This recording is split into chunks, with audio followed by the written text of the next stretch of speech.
All right, we are live and recording. Hear ye, hear ye, hear ye. All persons having anything to do before the Honorable Justices of the Massachusetts Appeals Court, now sitting at diverse locations within and for the Commonwealth, draw near and give your attention, and you shall be heard. God save the Commonwealth of Massachusetts. Court is open. Thank you.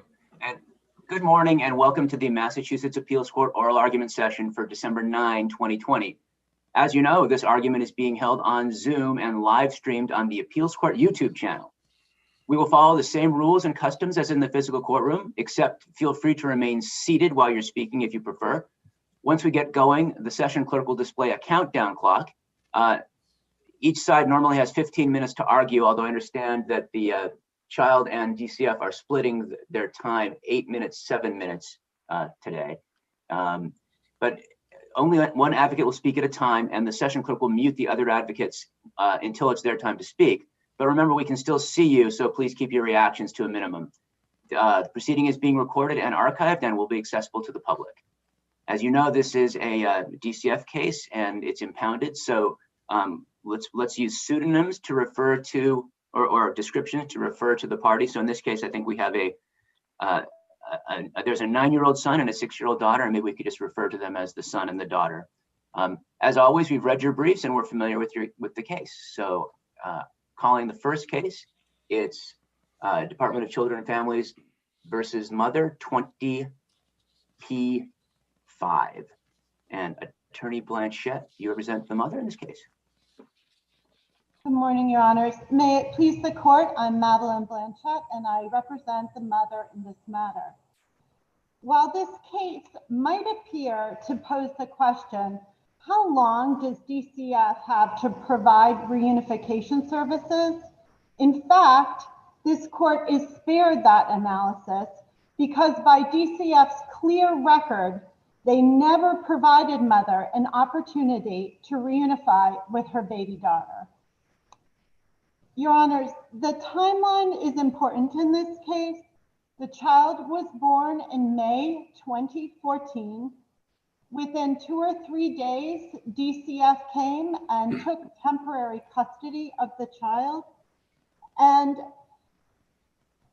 by August 7th, it was established that the goal was adoption. Mother had been apprised of this prior to that time by her social worker. Mother recalled that in the transcript at 379 as being in June or July, but certainly the first record of any goal was in the service plan that was provided to her apparently sometime in September, because again, DCF did not have her sign the service plan, but it referred to the goal as being adoption starting on August 7th. So this is a case where mother was never provided a meaningful chance. She was basically, the case was over for her before it started. May I ask, I understand your point about the goal, but as far as, that's tied up with the lack of an immediate service plan, I think, in your argument. And my question is, we don't have the original care and protection petition for child in the record or the accompanying affidavit. Would they have put mother on notice of what problems DCF thinks she needed to address even before there was a service plan specific to this child?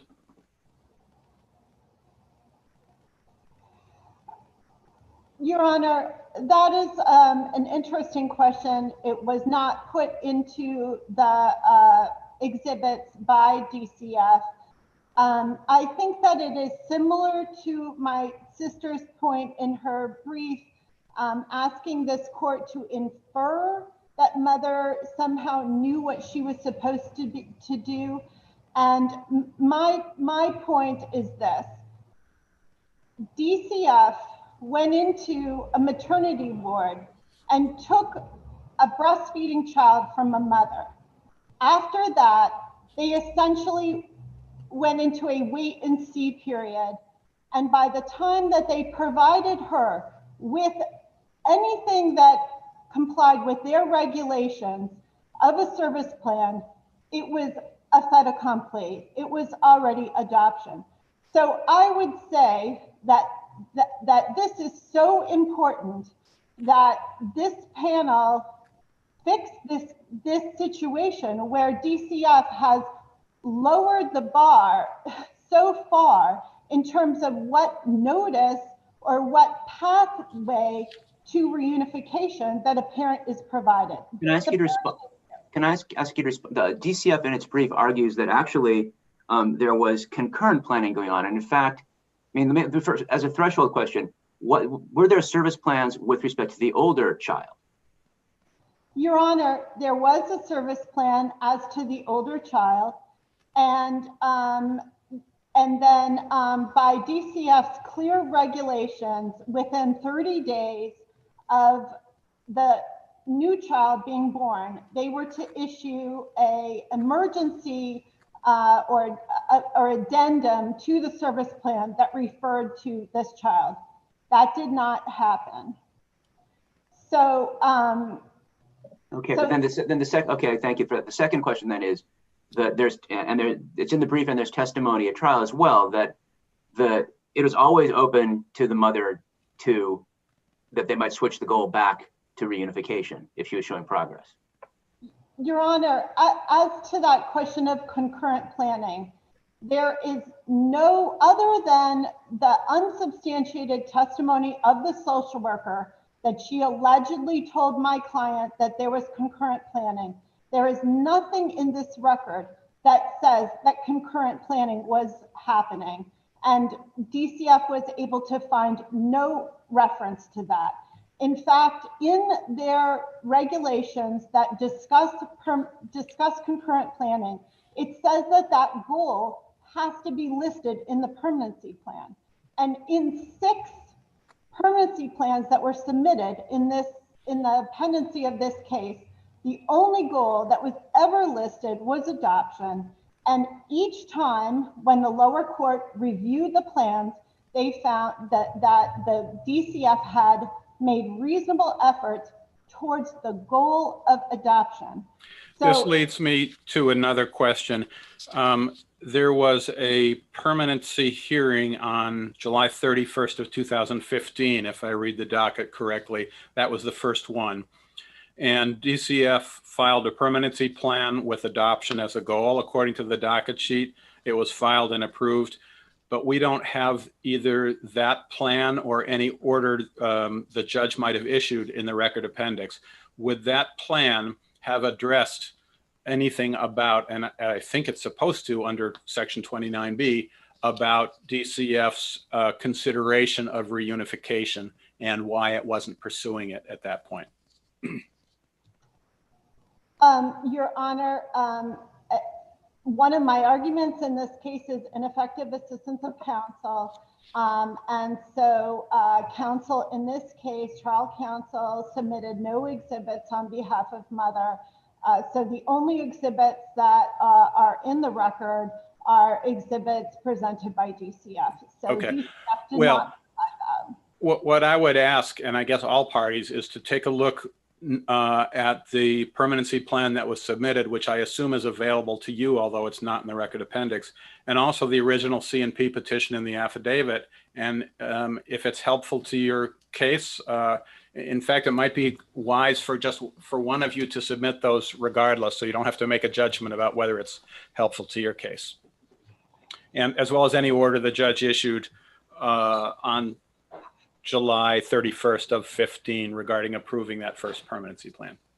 Your Honor, thank you, and I will follow up on that. My understanding is that at every permanency plan in the docket, it says, quote, DCF or its agents' efforts to place the child in a timely manner in accordance with the permanency plan for the child, other than reunification, were reasonable.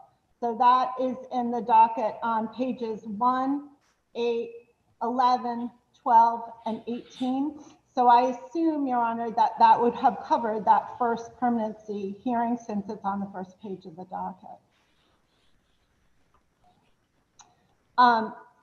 Anyway, like I said, there's nothing in here about concurrent planning. And the last thing that I want to say about that is that the lower court made no finding that there's concurrent planning. So this is a case where DCF is actually asking us to go outside of the record. They're asking us to not have the normal respect that we would have for permanency plans, what they mean, what they say, what effect they have, what the trial court's approval of them means. And same with service plans. I mean, that would be something that I would say is that service plans matter. And in this case, they failed to plan and they planned to fail. And that is really what happened. It was a foregone conclusion for mother here. I think I understand your arguments about reasonable efforts and about the very early decision that was made to pursue adoption. What I'm less clear on is what the due process gloss adds to that argument, or even what case supports viewing these issues as due process issues. Even in the Posey case, there was one brief mention of due process that didn't really seem essential to the analysis. I looked at a number of your other cases that you cited and don't see a lot of due process analysis. So if you think it's important for us to view this through a due process lens, can you clarify, are you talking about procedural due process? Are you talking about substantive due process? And where exactly was the deprivation? Thank you, Your Honor. I'm happy to answer that. And I also want to say that aside from due process, all of the statutory mandates, DCF blew by those as well, along with their policies and regulations. So the due process argument is a higher umbrella argument to all of that. And so I did rely on this court in Posey, where they determined that after a father was given a service plan to reunify with his child, after a month, that was changed and the goal was adoption. And this court was very concerned with that and found that, you know, that could rise to a due process violation. In this case, like I said, there was never, it's not about how much time, there was no time. So that's a case that I rely on. I also rely on adoption of Dawn, which basically said that where there's prejudice to a parent, then there's a deprivation. I'm sorry, when there's a deprivation of due process, like there was in this case, and it prejudices the parent, like it did in this case, then that is something that could be reversible error. Well, what was the deprivation of due process here?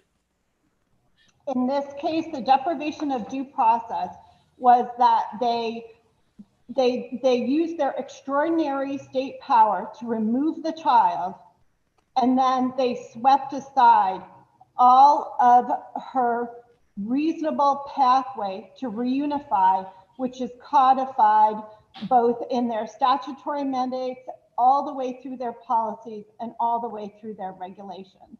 So this is a case where they went in and they used that extraordinary power, and then they waited. So is it a it sounds like you're making a substantive due process argument, but I want to be clear on what it is. Is it procedural or substantive?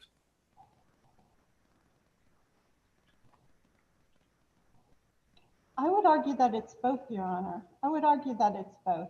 This was a case of 0 strikes and you're out.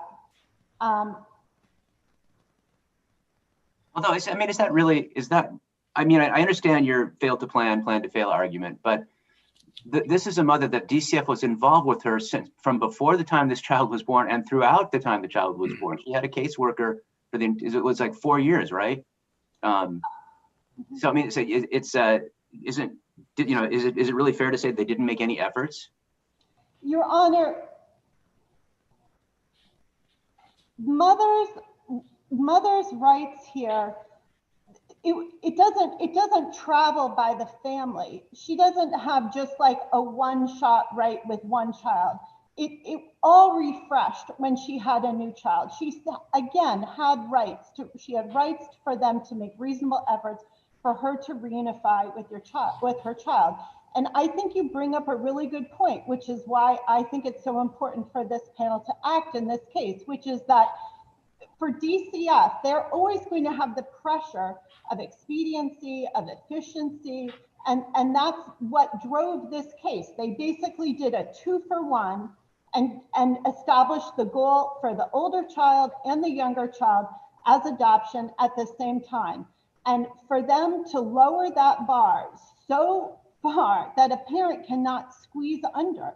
So it's not acceptable under any of these rubrics for DCF to take a look at a parent and say, you know what, I've seen this before, you know, they're a loser. This case is, you know, a foregone conclusion. We're going to fast track it to adoption. We've got a really nice substitute care home. And, you know, and that's exactly what that happened in this case. And it's reversible error.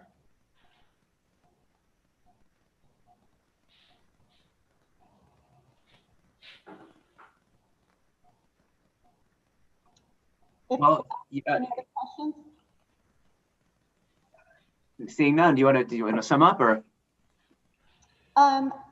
My summation is that mother was never provided reasonable efforts of any kind, and that this case needs to have the termination vacated and remanded back to the trial case court for a new trial on mother's current fitness. Okay, thank you very much. Thank you very much. Okay, so we will hear from DCF now. I think we have it set up that, no, actually, yeah, DCF goes next and for 8 minutes, is that correct? Correct, Your Honor. May it please the court, Adelaide Jaspers for the appellee, the Department of Children and Families. This is a case of overwhelming parental unfitness. The evidence shows that mother was provided with a fair and meaningful process, and that despite mother's 4-year-long involvement with the department after the goal change, and the agency's provision of services to strengthen the family, the pattern of unparental conduct continued unbroken. Yep. May I ask Ms. Jaspers, what, aside from the domestic violence and substance abuse issues, were there other significant issues that the court found made the mother unfit, or are we focused mostly on domestic violence and substance abuse? Those two factors, Your Honor, were very significant in this case. In addition to that factor, the court considered as prognostic evidence a mother's history of parental neglect. From 2012 to 2014, the department received 18 51A reports here containing allegations of neglect and abuse of the child, the oldest child of mother. Okay, but did those evidence problems apart from substance abuse and domestic violence? Well, in addition to those two, as well as the history of parental neglect, mother did not comply with services. I'm sorry, but when you talk about history of parental neglect, that's an umbrella term that we hear in every case. Was the particular neglect that was focused on in those prior 51As, did it go beyond domestic violence and substance abuse? Those were the main concerns, Your Honor. And also failure to comply with services during that time and subsequently. Okay, so with respect to the substance abuse, the judge didn't make any finding of a nexus between substance abuse and the mother's unfitness. Well, the nexus in this case, Your Honor, is inferred by the evidence in this case. Mother's substance abuse led to the neglect of the child, who was born with neonatal abstinence syndrome and remained hospitalized for 2 weeks, suffering from withdrawal symptoms, as well as received visiting nurse at home for the prolonged harm that she suffered because of the exposure. In addition to that, Your Honor, despite mother's 4 years of services, she wasn't able to refrain from substance abuse, as it shows, as the record shows. Well, she seems like she was doing pretty well on methadone. There was no evidence of a relapse to heroin or other opioid uses that I saw. She had 5 positive tests for marijuana between August and October of 2016, which was 2 years before trial. Doesn't seem like a major concern. She had 4 positives for cocaine in 2017, 2018. How did any of those affect her ability to parent, her fitness as of the time of trial? Well, Your Honor, you're correct. Mother was engaging in a methadone treatment and also had 9 positive tests, as you mentioned. And she never, in the year preceding to trial, she missed about 22 doses and never qualified for take-home doses. But compounding the evidence of mother's positive drug screen was the evidence of mother's lack of accountability, poor judgment, and the pattern of blame shifting.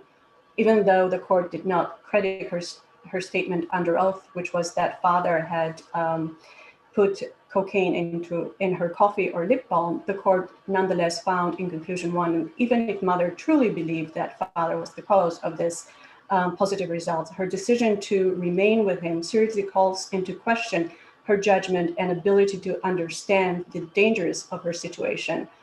Mother's substance abuse was also intertwined with her toxic relationship with father, as the court found, and also foreshadows that she would not be able to protect the child from harm. The last incident of actual domestic violence that I saw in the record was the incident in December of 2016 that caused the mother to get a 209A order.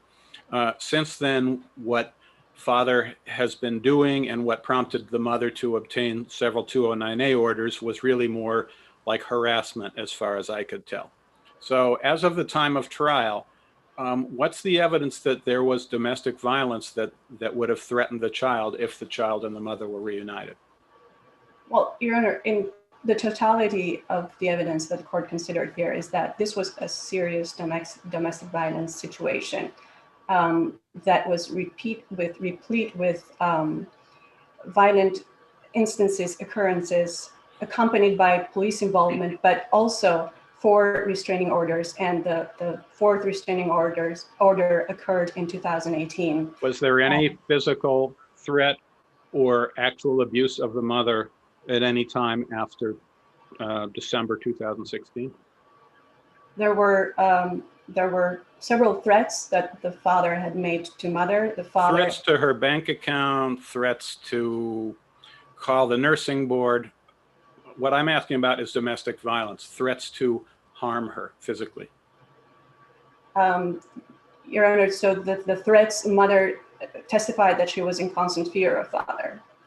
And that was because of their relationship over time that had led to father's repeated assaults and threats. He had threatened her with removing the child from her and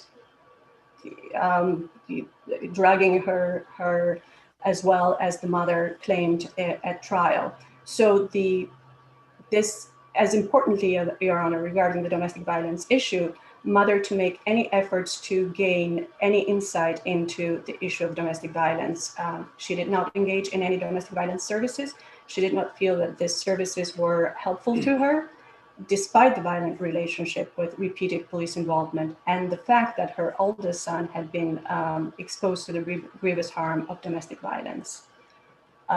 In addition, Your Honor, in this case, the court, after determining that mother was unfit into the indefinite future, and that determination is here supported by the evidence clearly and convincingly, the court here had to look at the best interest of the child. And the record in this case shows that the child has been with the pre-adoptive parents since infancy, has forged a positive bond with them, and they meet her complex special and medical needs.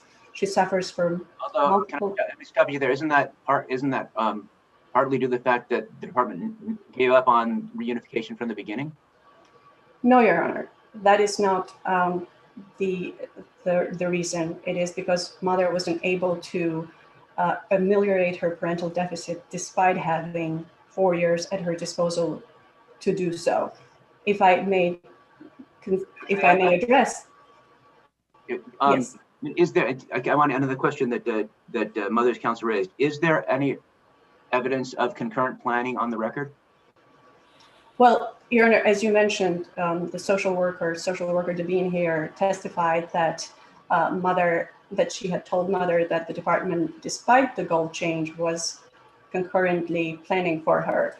And in addition to that, the evidence, the record in this case shows that Mother, as I mentioned, had 4 additional years, and the department during this time provided services to her.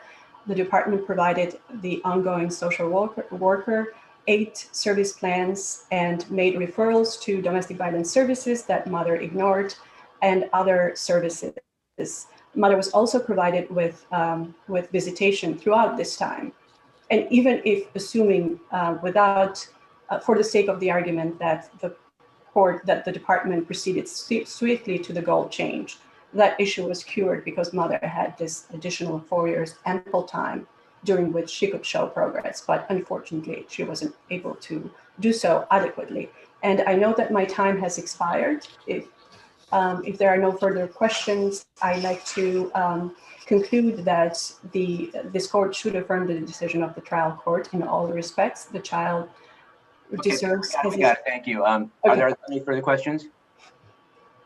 Okay, so we'll hear from counsel for the child. Morning.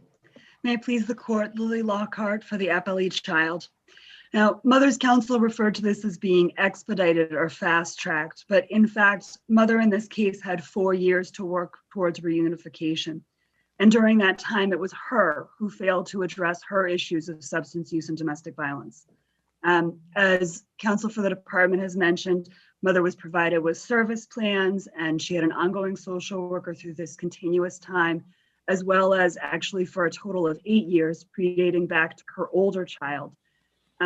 Additionally, about 2 years into the case in the summer of 2016, Mother and Father were doing better, and they were permitted to have a stipulation to permanent custody without the department seeking a termination of parental rights. And there was a reunification plan that was discussed, and Mother was afforded additional visitation and unsupervised visitation in the community.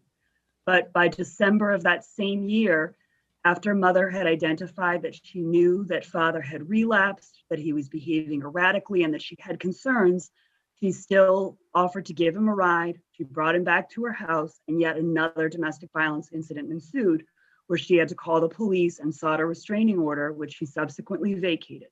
And after that, she lost her opportunity. So this was really an issue of Mother's failure to act.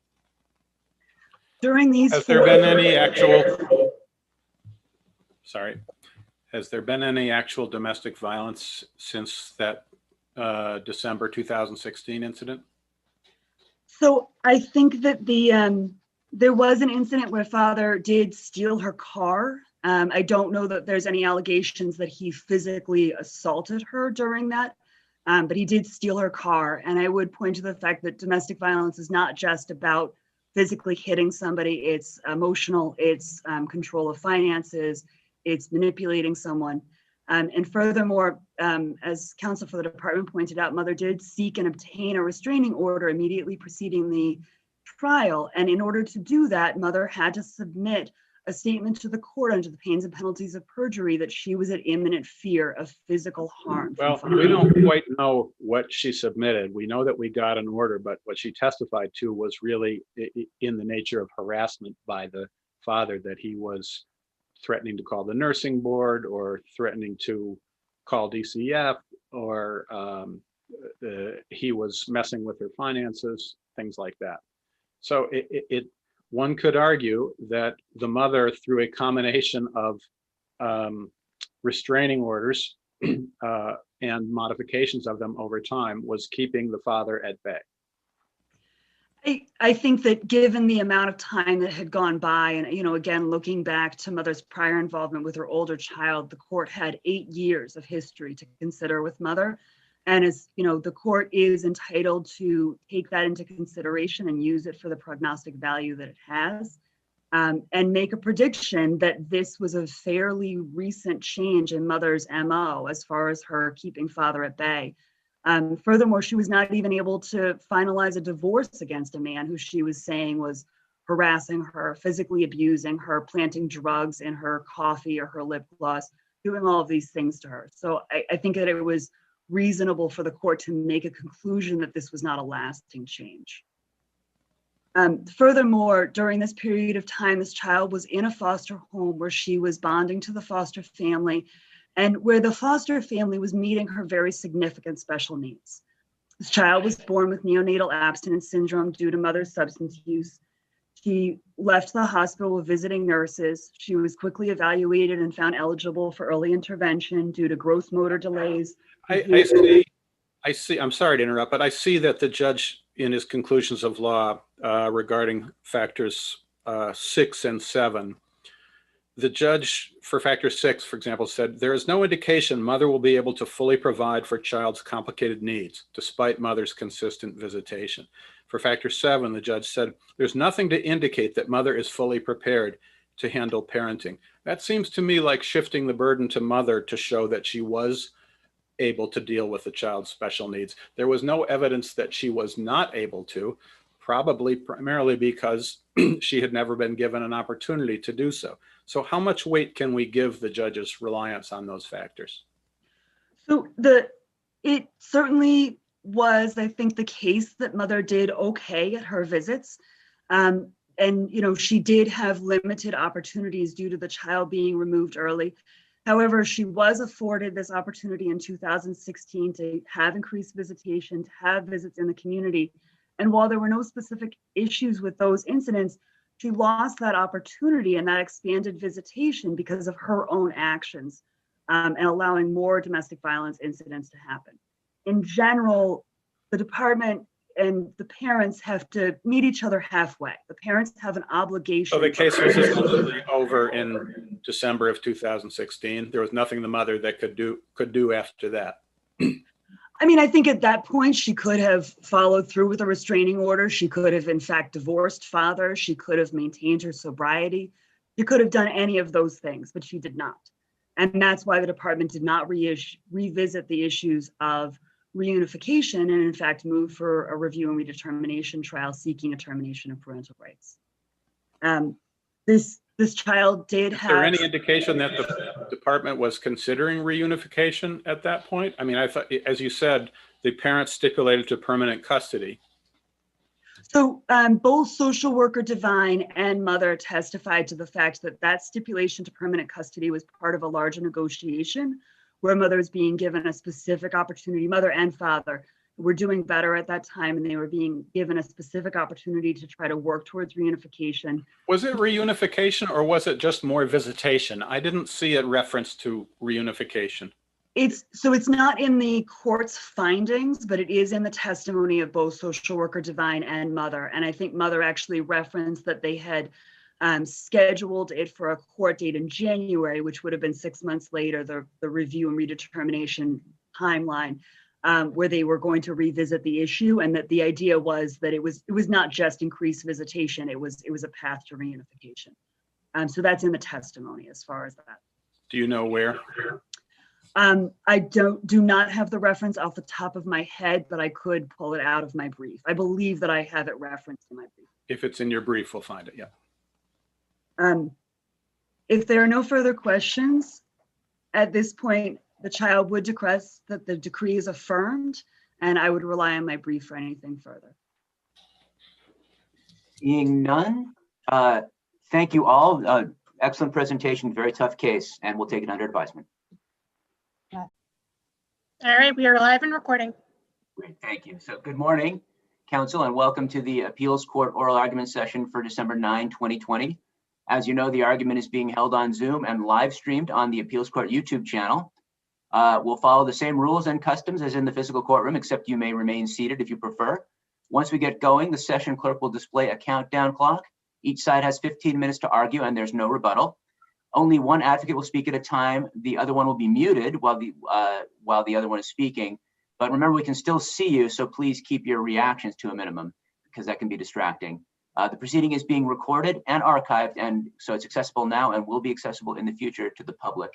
As always, we've read your briefs and we're familiar with the case. Although you're free to use all 15 minutes, we won't hold it against you if you finish early.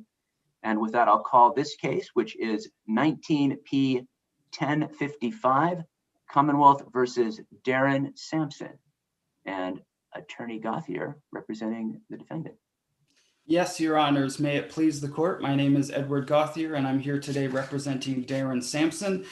Mr. Samson's been convicted of manslaughter, distribution of heroin, and possession with intent to distribute heroin.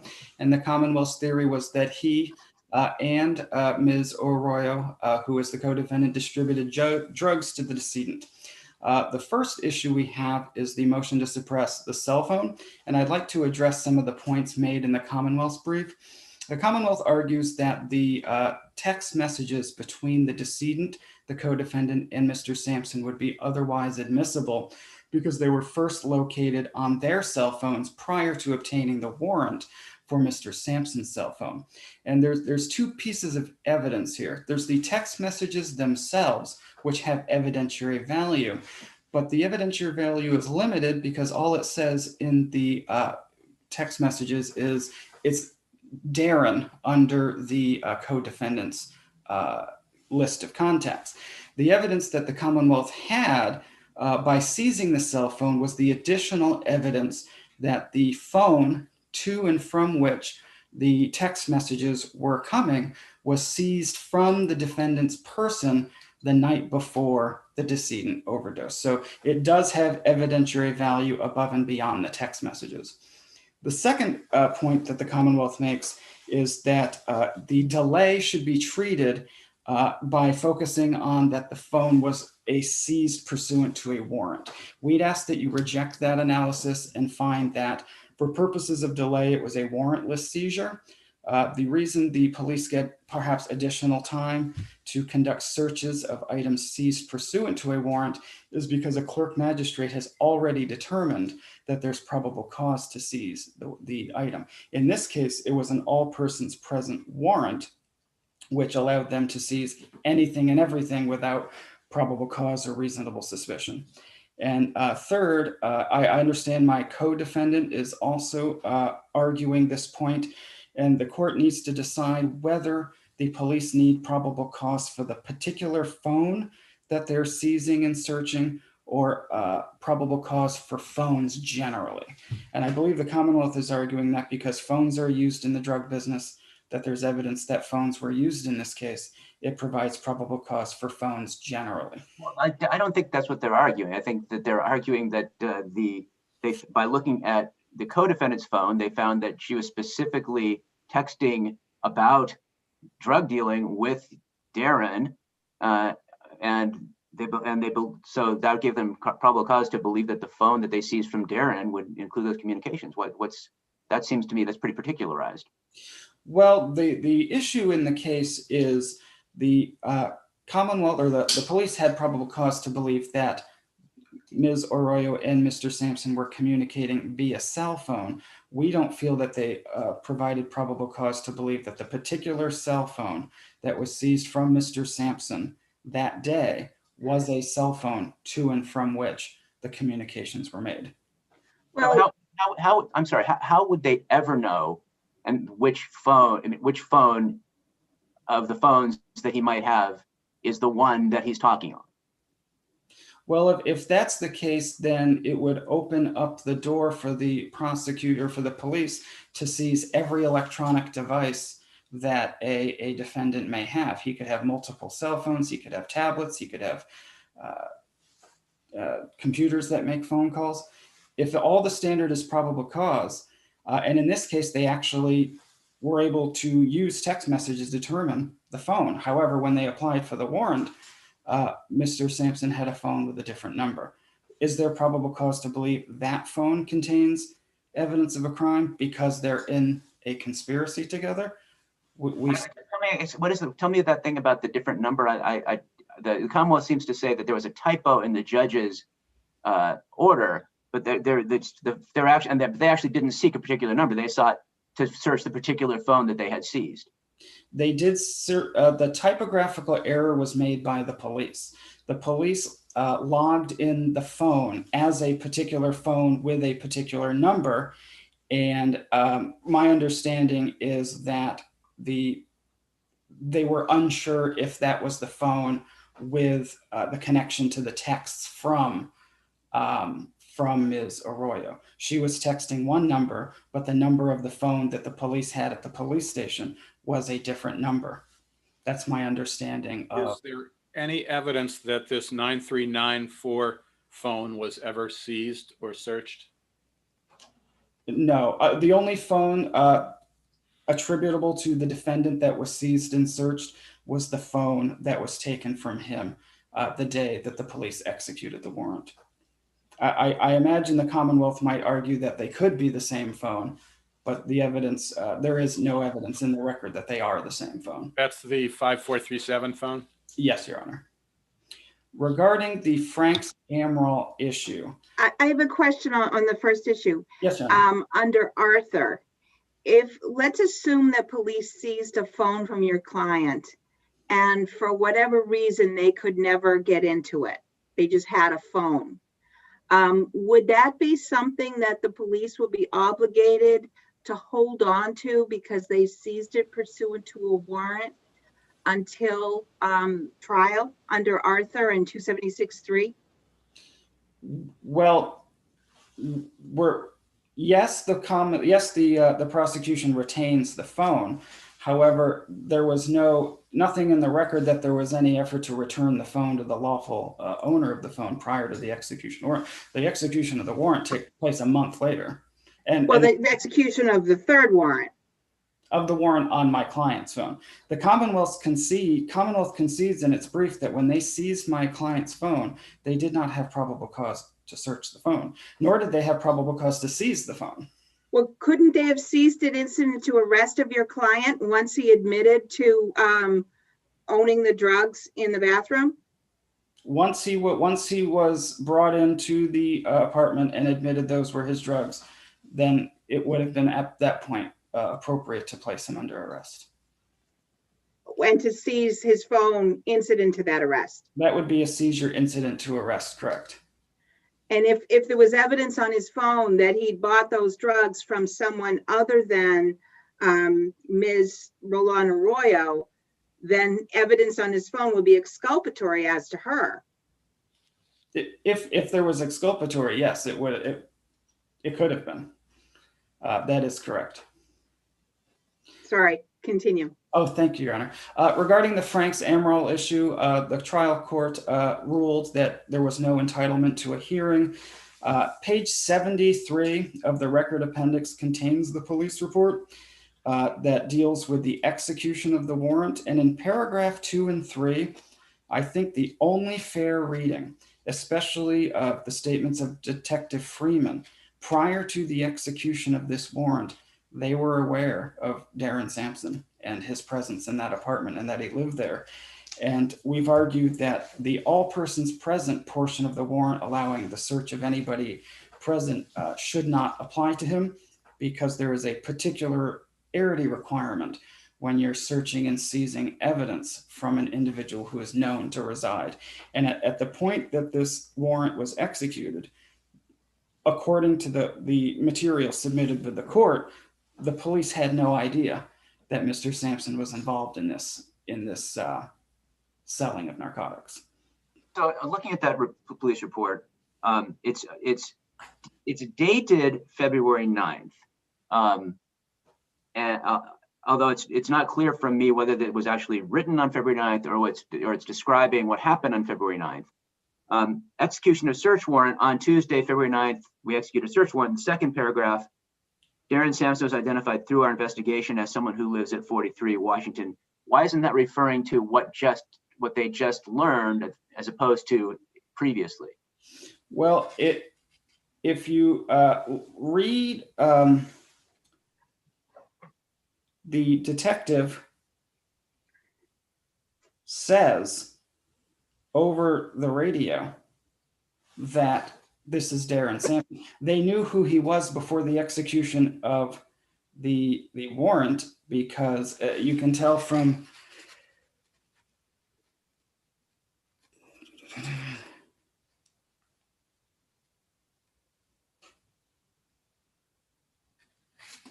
I think it's just a fair reading that it's written in order of what happened.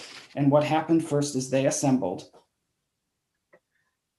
And obviously there's no, did he, and right, there's no testimony from the officer because it was a four corners. Yes, the sir. first motion was four corners, and the Franks hearing was not allowed. That's true, Your Honor. I would point out that it says Detective Freeman radio. This is before the execution of the warrant. Detective Freeman radioed to us inside that the co-defendant was getting into a vehicle with 2 children and Daryn Samson. So even before the execution of this warrant, we have the detective doing surveillance in advance of the execution of the warrant, announcing over the radio that the co-defendant is getting into the car with 2 children and Daryn Samson. That's in the second line of the 3rd paragraph. So it's, I would concede the Commonwealth, it's ambiguous. This obviously was written after the fact, not during, but our question is, does it warrant an evidentiary hearing? And in terms of judicial economy, this was a 7-day jury trial. It would not have added much to have the officer testify very briefly in a frank. But if that's the moment when police realize that Mr. Samson lives at that apartment, when they see him and the co-defendant getting into the car with the 2 children, does that invalidate the warrant that they already have? Do they need to go back and change the any person present designation because of that observation?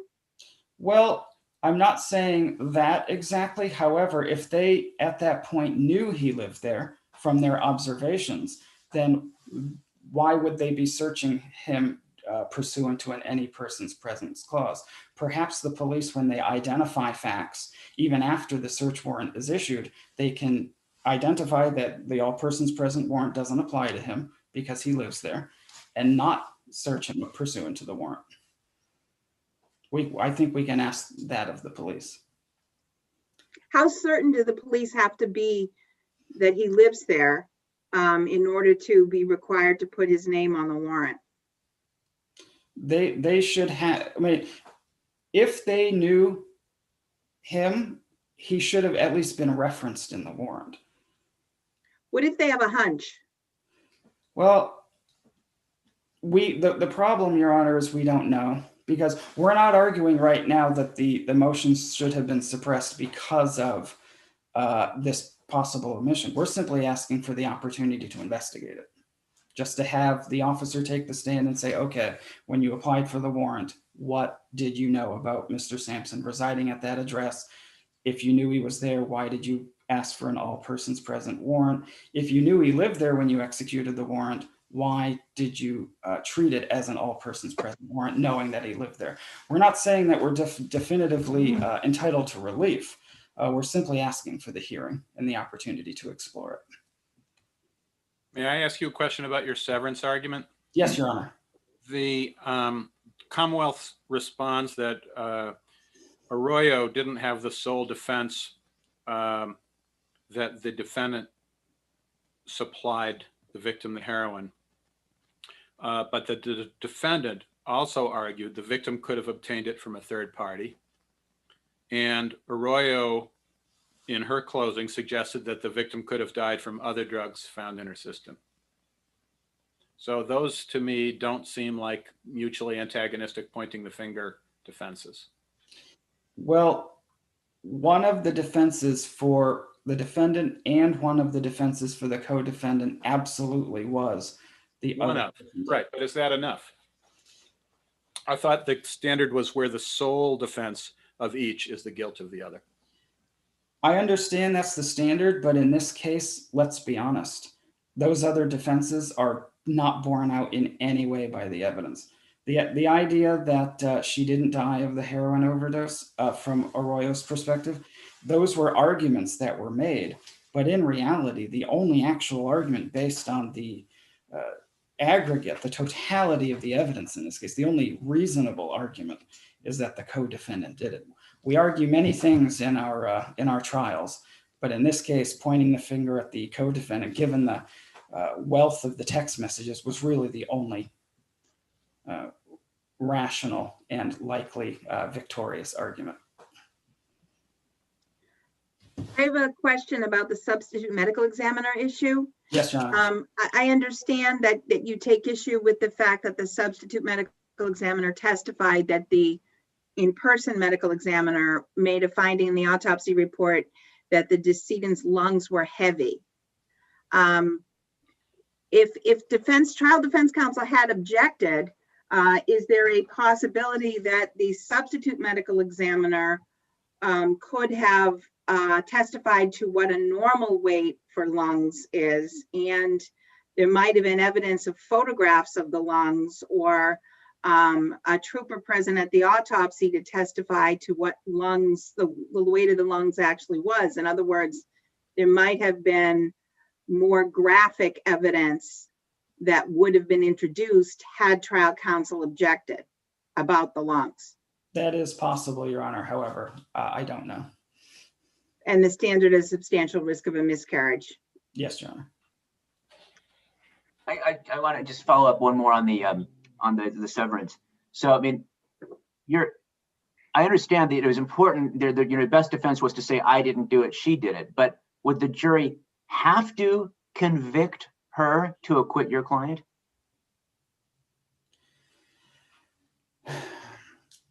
A jury could acquit, I suppose, on a finding that she didn't die from heroin intoxication. I find that highly unlikely. And I believe the Commonwealth, in its argument, said that there is simply no evidence that the decedent in this case obtained heroin or fentanyl, which killed her, from anybody else other than the co-defendant and the defendant. She did buy cocaine and she did buy marijuana from some other dealer. My client and the co-defendant didn't sell marijuana or cocaine. However, the evidence, and the Commonwealth points this out in the brief, the only evidence that she ever obtained, the decedent ever obtained any heroin that killed her, was from the co-defendant and the defendant. Not a scintilla of evidence presented at trial that she obtained any of those drugs from any other source. Okay, and just so are you then withdrawing your argument that the evidence was insufficient? Or, of course not, Your Honor. It sounds to me like in your brief, you're making the exact opposite argument, that the evidence in fact wasn't sufficient to prove that they got the drugs from them, which. Well, there's no evidence that there was no evidence, positive evidence in the record that they actually got drugs from another person. That doesn't mean they didn't. But the sufficiency argument rests on the fact that the Commonwealth, through its evidence, can't establish any actual sales of drugs from either the defendant or the co-defendant in the 6 days preceding the defendant's or the decedent's death. But they can show that she was looking for drugs in the days preceding her passing. So it's more of a timing issue.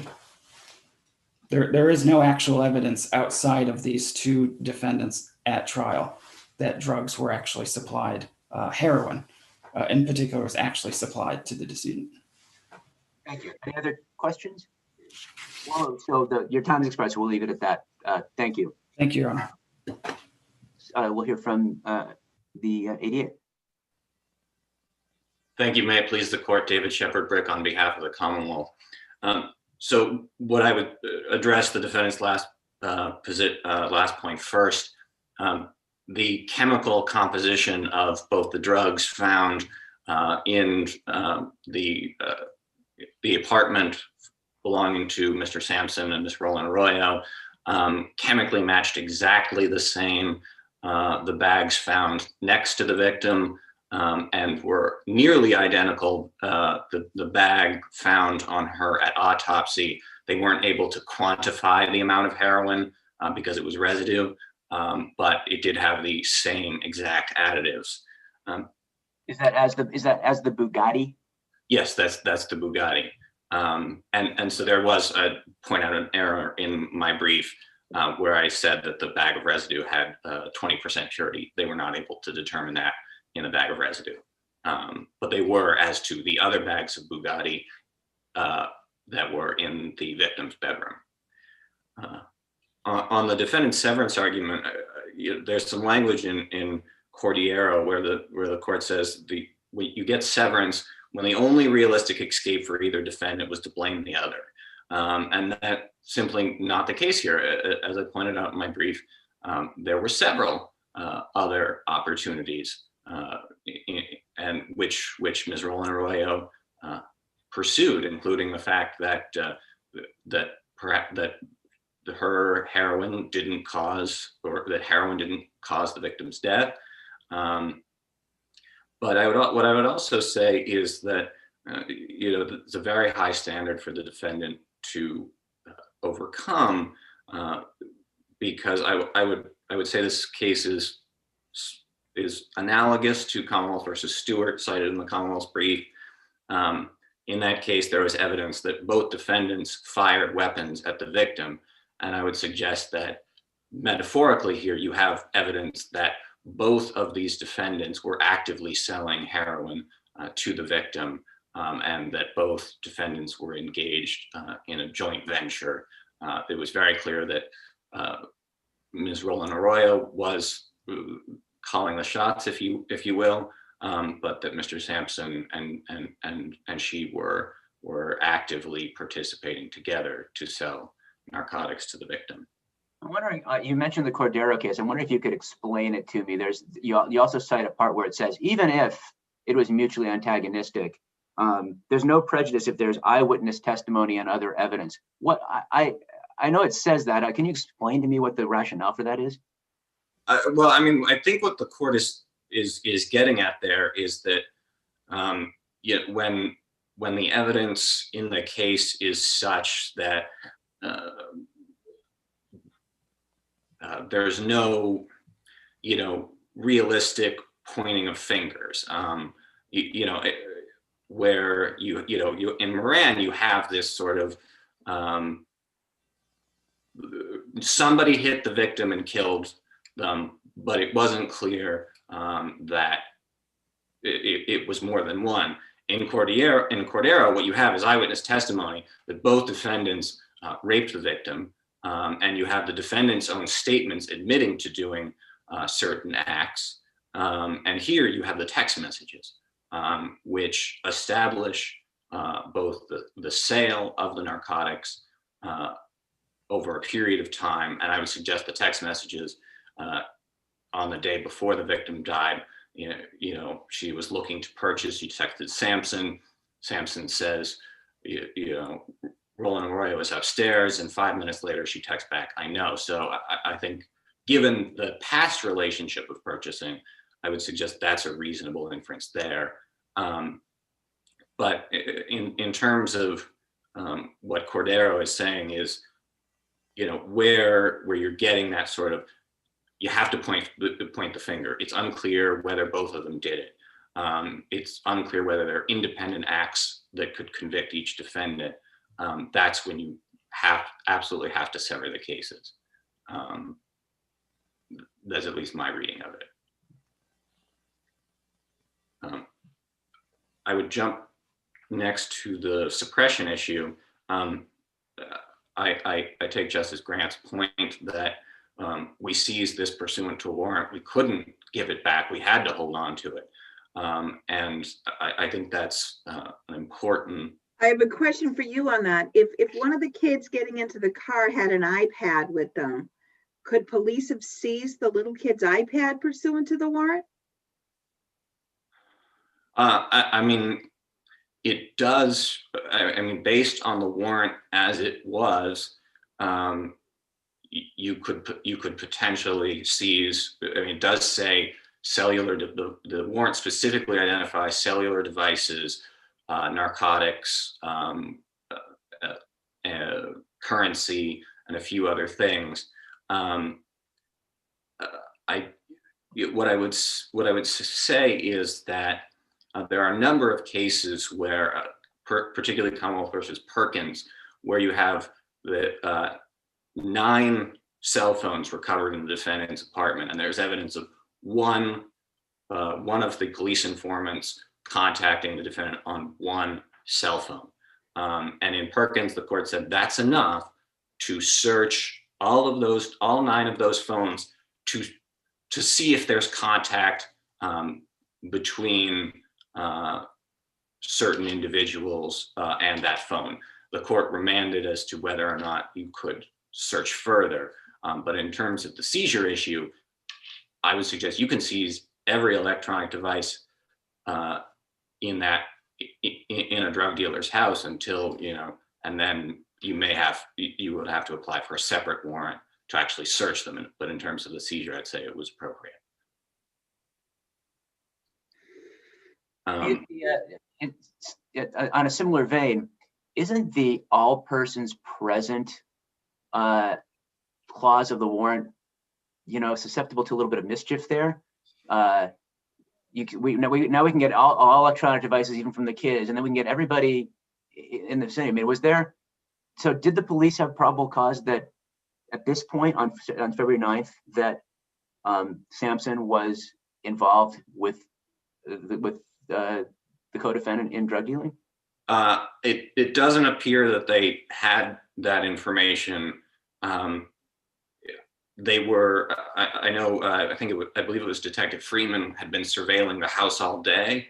And so he testified at trial that he had seen Samson come and go, and that they were both asked, both he and one of the other police officers was asked if they knew whether or not Mr. Samson lived there before they executed the warrant. And they both said yes, but again, they had been conducting surveillance all day. In terms of what's in the police report and what's in the warrant affidavit, it's a heavy burden to get over that the bar for a Franks hearing. Would the motion judge have abused her discretion in holding a Franks hearing? No, because there's wide discretion in terms of whether or not to hold one, even if the defendant hasn't made a substantial preliminary showing. But there was no substantial preliminary showing here, so the judge was not mandated to hold a hearing. And that's, again, assuming that the Franks line of cases applies to the particularity requirement. For a moment, let's assume that it does, and let's assume that the result of the Franks hearing would be that the police knew that Samson lived there. Would they have been, at that point, would an all persons present warrant be inappropriate to cover Samson? Well, what I would say is that I don't know that that's ever been directly addressed. I've been looking through the case law in terms of whether or not, certainly Brown seems to suggest that, but the entire discussion in Brown is dicta. What I would point out, a case not cited in my brief, Commonwealth versus Perez, 68 Mass Appeals Court, 282. There was an all persons present warrant issued there, and the facts suggested that almost exactly the same as here. That was a single family dwelling, but this is an enclosed apartment, and you have that police are conducting surveillance. They're seeing individuals go in and out. They see one person go in for a couple of minutes, come out, get into a car, and engage in behavior that's consistent with using heroin. So I think what the police have established is that everybody that they know that's going in and out of there is involved in the narcotics trade. I think it seems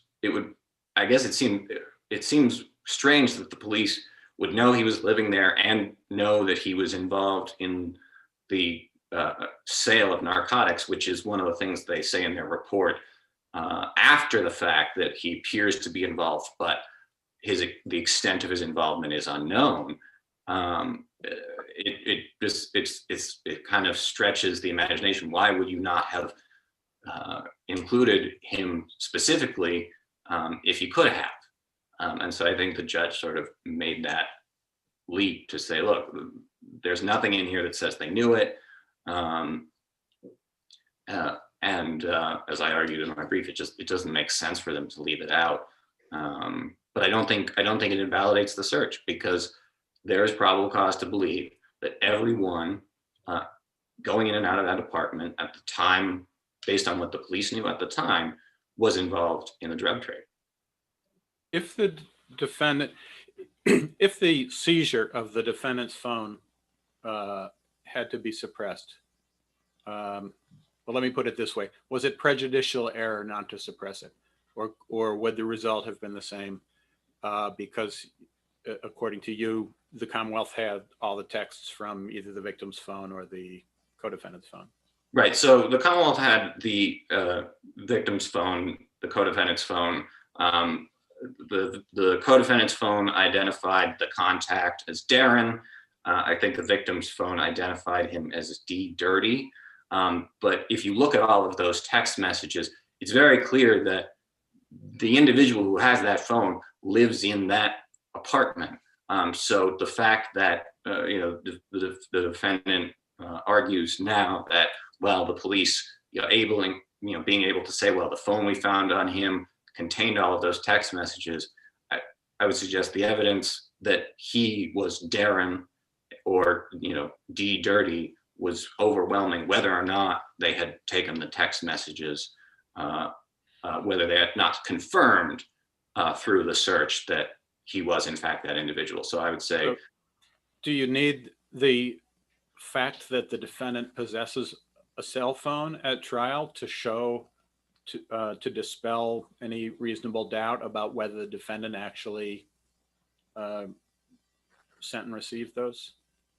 I would say no. I would say no, based on the fact that, again, there's a DARYN living in that apartment, and a DARYN who admits that there are drugs in the apartment that are his, and this individual downstairs with, again, the same narcotics as they're upstairs, clear evidence that ROLON-ARROYO is selling to the victim through this DARYN individual. I would suggest you don't need it to get beyond a reasonable doubt, and you don't need certainly beyond a reasonable doubt for that particular fact, as long as it all comes together. Would the defendant have been permitted to argue that no phone was found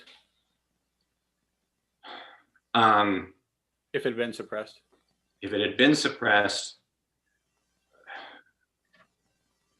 I mean, that I would certainly argue against that. I think that's an unfair position to take. You successfully suppress evidence and then you say you didn't find any on me. I believe there are cases on, I can't come up with them right now, but I believe that's not an available argument. I think the defendant would perhaps be entitled to say there's no proof that, I'm DARYN. It was spelled differently, so I guess he could have made that argument. But no, certainly arguing that there was no phone, I think, it's an argument in bad faith.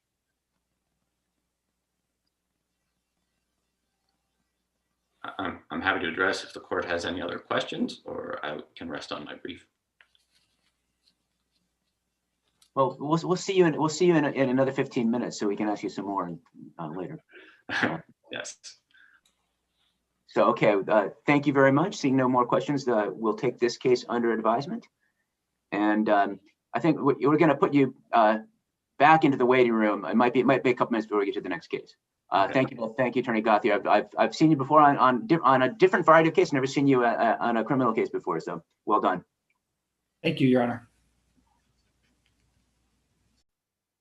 All right, we are live and recording. Great, thank you.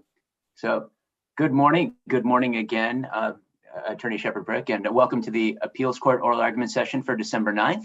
As you know, this argument is being held on Zoom and live streamed on the Appeals Court YouTube channel. We'll follow the same rules and customs as in the physical courtroom, except you may remain seated while you're arguing. Once we get going, the clerk will display the countdown clock. Each side gets 15 minutes and there's no rebuttal. Only one advocate may speak at a time, and you'll be muted when you're not speaking. But remember, we can still see you, so please keep your reactions to a minimum. That can be distracting. The proceeding is being recorded and archived, so it's accessible now and will be accessible in the future to the public. As always, we've read your briefs and we're familiar with the case. Although you're free to use all 15 minutes, we won't hold it against you if you finish early. And with that, I'll call this case, which is Commonwealth versus ROLON-ARROYO, 19P 1056. And Attorney Zandrowski, you have the floor. Thank you. Good morning. May it please the court. I'm Attorney Zandrowski here on behalf of GILKA ROLON-ARROYO. The appeal concerns two main issues. I'd like to actually start with my second issue, the improper closing argument. As the Commonwealth has conceded that the argument was an error, my argument will focus on the whether that error constituted a substantial risk of a miscarriage of justice. And so I argue that this improper argument on a court policy designed for safety prejudiced Ms. ROLON-ARROYO. The quote, the improper argument that the heroine could not even be in the room with the jury, could not even be in the courtroom, directly aided the Commonwealth's argument that the defendant was reckless in possessing and selling this heroin. Just to start, there was no objection to the judge stating that order, right? I mean, so and you're not taking any issue with the judge actually telling the jury that very thing.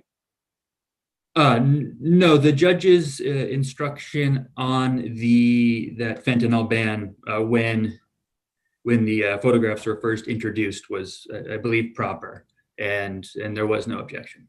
Okay, I mean, so I mean, even the counsel, it was not in evidence, so it is not correct for closing argument. But wasn't? And I think in the judge's instruction itself, it said that you've already heard evidence that fentanyl is very dangerous. I mean, isn't it kind of obvious?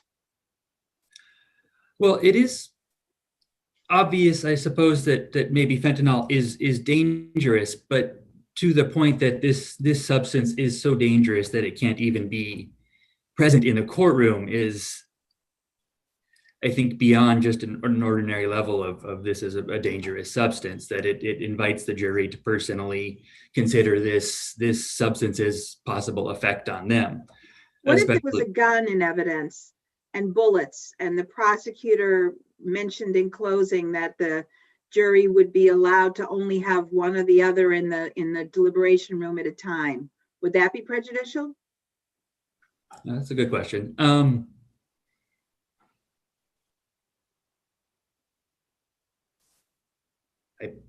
I don't think that would be prejudicial. I haven't put too much thought into that specific hypothetical until now.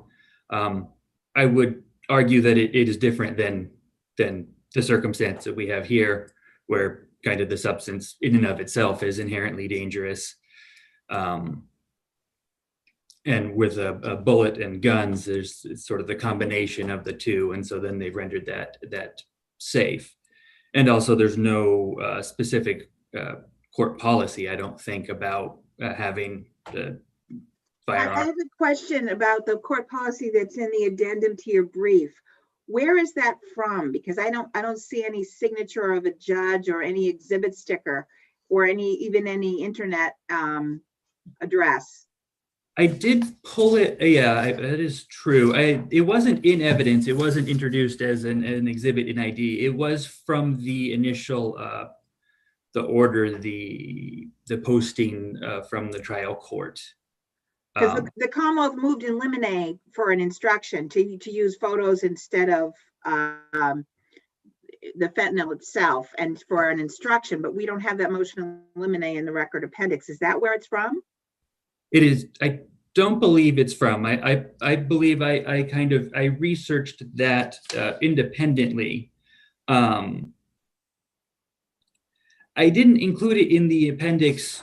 I believe that the judge's instructions cover what was in this policy. So I think okay, included as a reference more than anything else. And of course, I mean, if it was so overly prejudicial that it created a risk of a miscarriage of justice, I mean, what do you do with the fact that the jury acquitted on the fentanyl charges? So I believe that would go to the composition of the substance more than the recklessness of kind of the manslaughter charge. So the prejudice here would fall with the recklessness of the behavior, not the actual composition of fentanyl. I'm not sure why the jury found the defendant not guilty of the fentanyl, but I don't think that that impacts the recklessness of the manslaughter charge, where the counsel or trial counsel had challenged the cause of death, and that was a live issue at trial. I'd go on to argue that the trial judge's closing instructions to the jury didn't specifically reference the fentanyl ban or the ADA's improper closing argument, improper referencing the lack of the fentanyl in the courtroom, and that as the closing instructions were limited to the jury's drawing inferences from evidence, that the instructions did not necessarily cover the situation that arose because of the improper argument. Right, partly because there was no objection. It is true there was no objection, yes, but that doesn't alleviate the substantial risk of a miscarriage of justice. And then it also was prejudicial because it's a comment on that court policy rather than any evidence or inferences from the evidence. It's exists outside of the evidence at trial, essentially. Can I ask you about the cell phones? Yes, we'll move on to the cell phones. So, there's evidence that the confidential informant used text to interact with your client to buy drugs. So there's evidence that she uses a cell phone to conduct business. But the Commonwealth doesn't know if it's the pink one or the black one. They have no way to know if it's the pink one or the black one. Do they have to be able to specify which one it was to be able to get a search warrant? Well, I would argue that they do have a way to know if it's the pink one or the black one, because they have the informant there sending messages or contacting Ms. ROLON-ARROYO by the phone. And so there is an ability to get to the specific phone that was being used to. Well, if they're in the same room testing each other, but that doesn't seem to be I think she's texting her from outside of the room to set up a controlled buy. The informant is. Yeah, the informant does not see which phone is buzzing when she's texting. Right. But the information of which number they were contacting at was still there, that the informant was contacting at XYZ number. And that's the main crux of my argument, is that they had this ability to put that specific number and to actually know which specific phone through the phone number, through the time that the contacts were made, to connect that contact to the phones that. So you're suggesting that they could have gone back to the CI and said, please call that number that you used to set up the controlled buys, see which of her two cell phones rang, and then they would only have probable cause to search that one and not the other one? I would argue that yes, or that they could have done that in the first place as well, that the number could have been included in there, as I believe the Perkins case, where they had the specific information that the person was using that specific number. Well, you can't universally tell, can you, what telephone number is associated with a particular cell phone unless you're able to unlock it? I'm not entirely sure on that. I think that it would be an identifying piece of information. What about call forwarding? In other words, she could take the calls on the pink phone and then forward the calls coming into the pink phone to the number on the black phone.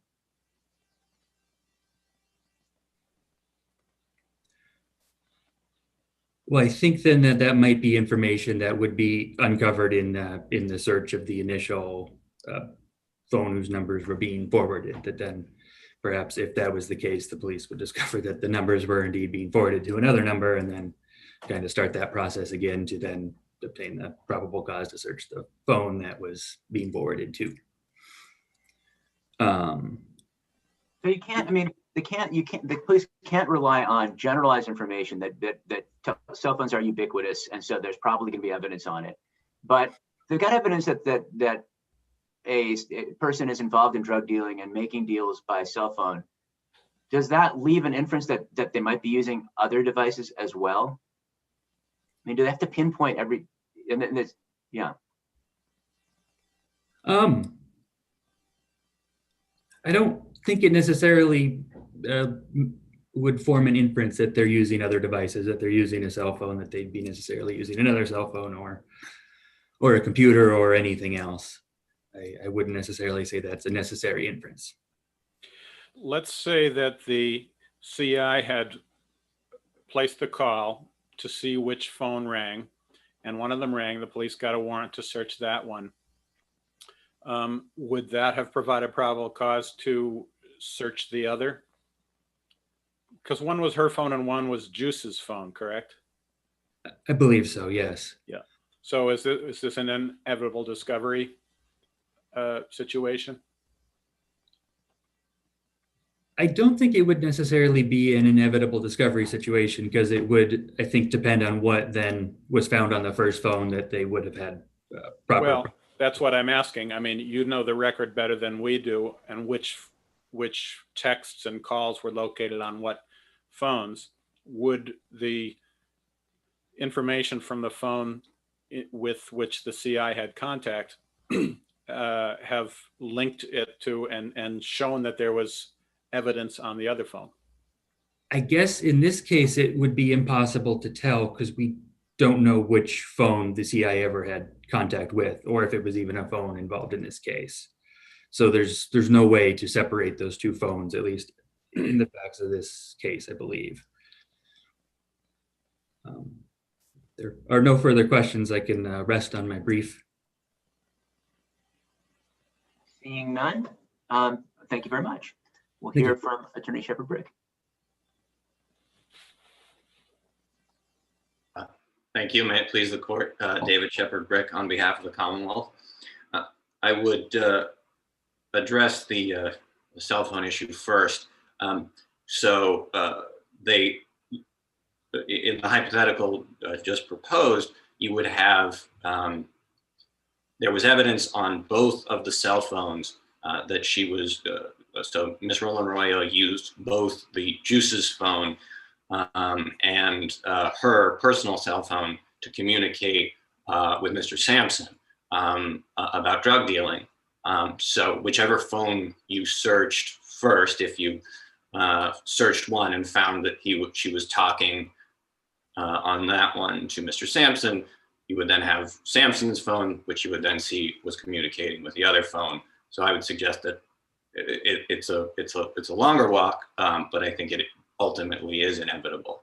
Do we know that one of these phones was the one that she used with the CI? So it's not, doesn't appear in the exhibits that were admitted at trial.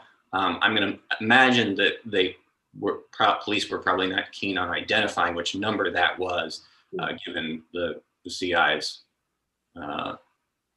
desire to remain anonymous. Right.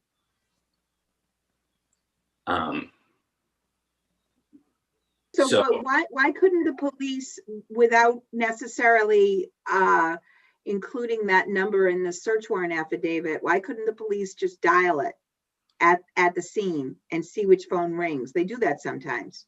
Yeah, so I think that certainly was an option. I don't think that I would suggest that's not required for the probable cause standard.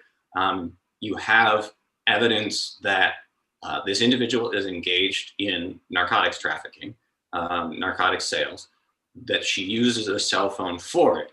And then you have the police officer's training and experience, which he includes in the warrant. He says, I know, based on my previous investigations, that drug dealers have multiple cell phones and they use different cell phones for different buyers. Now, in White and in those line of cases, like the general proposition that, well, people have cell phones and they use them for crimes isn't enough. But when you have it tied to a specific crime and the defendant using a cell phone for a specific crime, I would suggest then the police officer's training and experience comes in and gets you that next link to jump to probable cause to search all of the devices for evidence. I don't remember if Justice Grant asked you or the other attorney in the previous case, but so the hypothetical where would it jump to the cell phone in the iPad that the daughter's using? Well, I believe that was the last argument, but I did respond to that, and I think the Perkins case says it goes to all of them. Again, there were 9 cell phones in that case, where and the court said, look, that's enough to at least open all the phones, look through the contact lists, see who that phone is connected to, and then again, eventually you get to the same information one way or the other. On the closing argument issue, unless the court has more questions on suppression, on February 2nd is when Mr. Samson texts the defendant that the victim has overdosed the first time. You know, he says, I'm with Becky now, I think she just OD'd.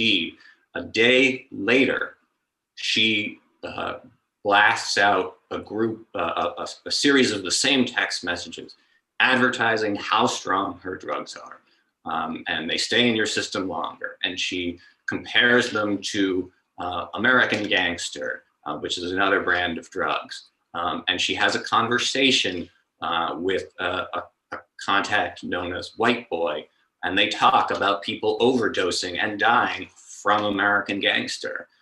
So what I would suggest is that the evidence that she knew her drugs were powerful and dangerous is overwhelming. But then in closing, in the context of talking about the defendant's knowledge that the drugs were powerful, the prosecutor says, and not to mention the directive from the court not to bring fentanyl into the courtroom. Was there any evidence in the record at trial that this defendant knew that courts were telling people not to bring fentanyl into courtrooms? No, absolutely not. And that's why I've conceded that the argument wasn't proper. What I would say is the jury clearly wasn't swayed. They found him not guilty of the fentanyl, suggesting that they found that she didn't knowingly possess fentanyl. It's interesting, if you look at the judge's instructions, it's not a factually inconsistent verdict. It should be a factually inconsistent verdict, but he didn't instruct that, give the normal instruction that the defendant doesn't have to know which specific substance it is, as long as they know it's a controlled substance. That instruction was never given. So I think the jury looked at the evidence and said, well, she knew she had heroin, but she didn't know she necessarily had fentanyl, but she knew it was very strong. And so I think the jury was, one of the things it shows is that they were really thinking about the case, and that they weren't just swept away by a small, again, it was an improper argument, but in an argument that went on for 10, 11, 12 pages, it's one sentence. And neither defense counsel objected to it, suggesting that, and both experienced defense attorneys who didn't see a problem with that. So I think based on that, there was no substantial risk of a miscarriage of justice. If the court has any other questions, I'm happy to answer them. Otherwise, I can rest on my brief.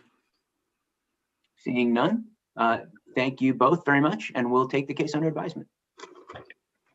For December 9th, 2020. As you know, this argument is being held on Zoom and live streamed on the Appeals Court YouTube channel. We follow the same rules and customs as in the physical courtroom, except you may remain seated while you're speaking if you prefer. Once we get going, the session clerk will display a 15-minute countdown clock. Each side gets 15 minutes. There's no rebuttal.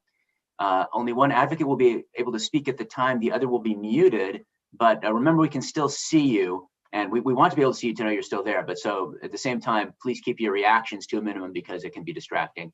The proceeding is being recorded and archived. It's accessible to the public at this moment and will be in the future. As always, we've read your briefs and we're familiar with the case. Although you're free to use all 15 minutes, we don't hold it against you if you finish early. So calling case number 5 for today, Commonwealth versus Suggs, 19P1551. And Attorney Levin. Thank you, Your Honor.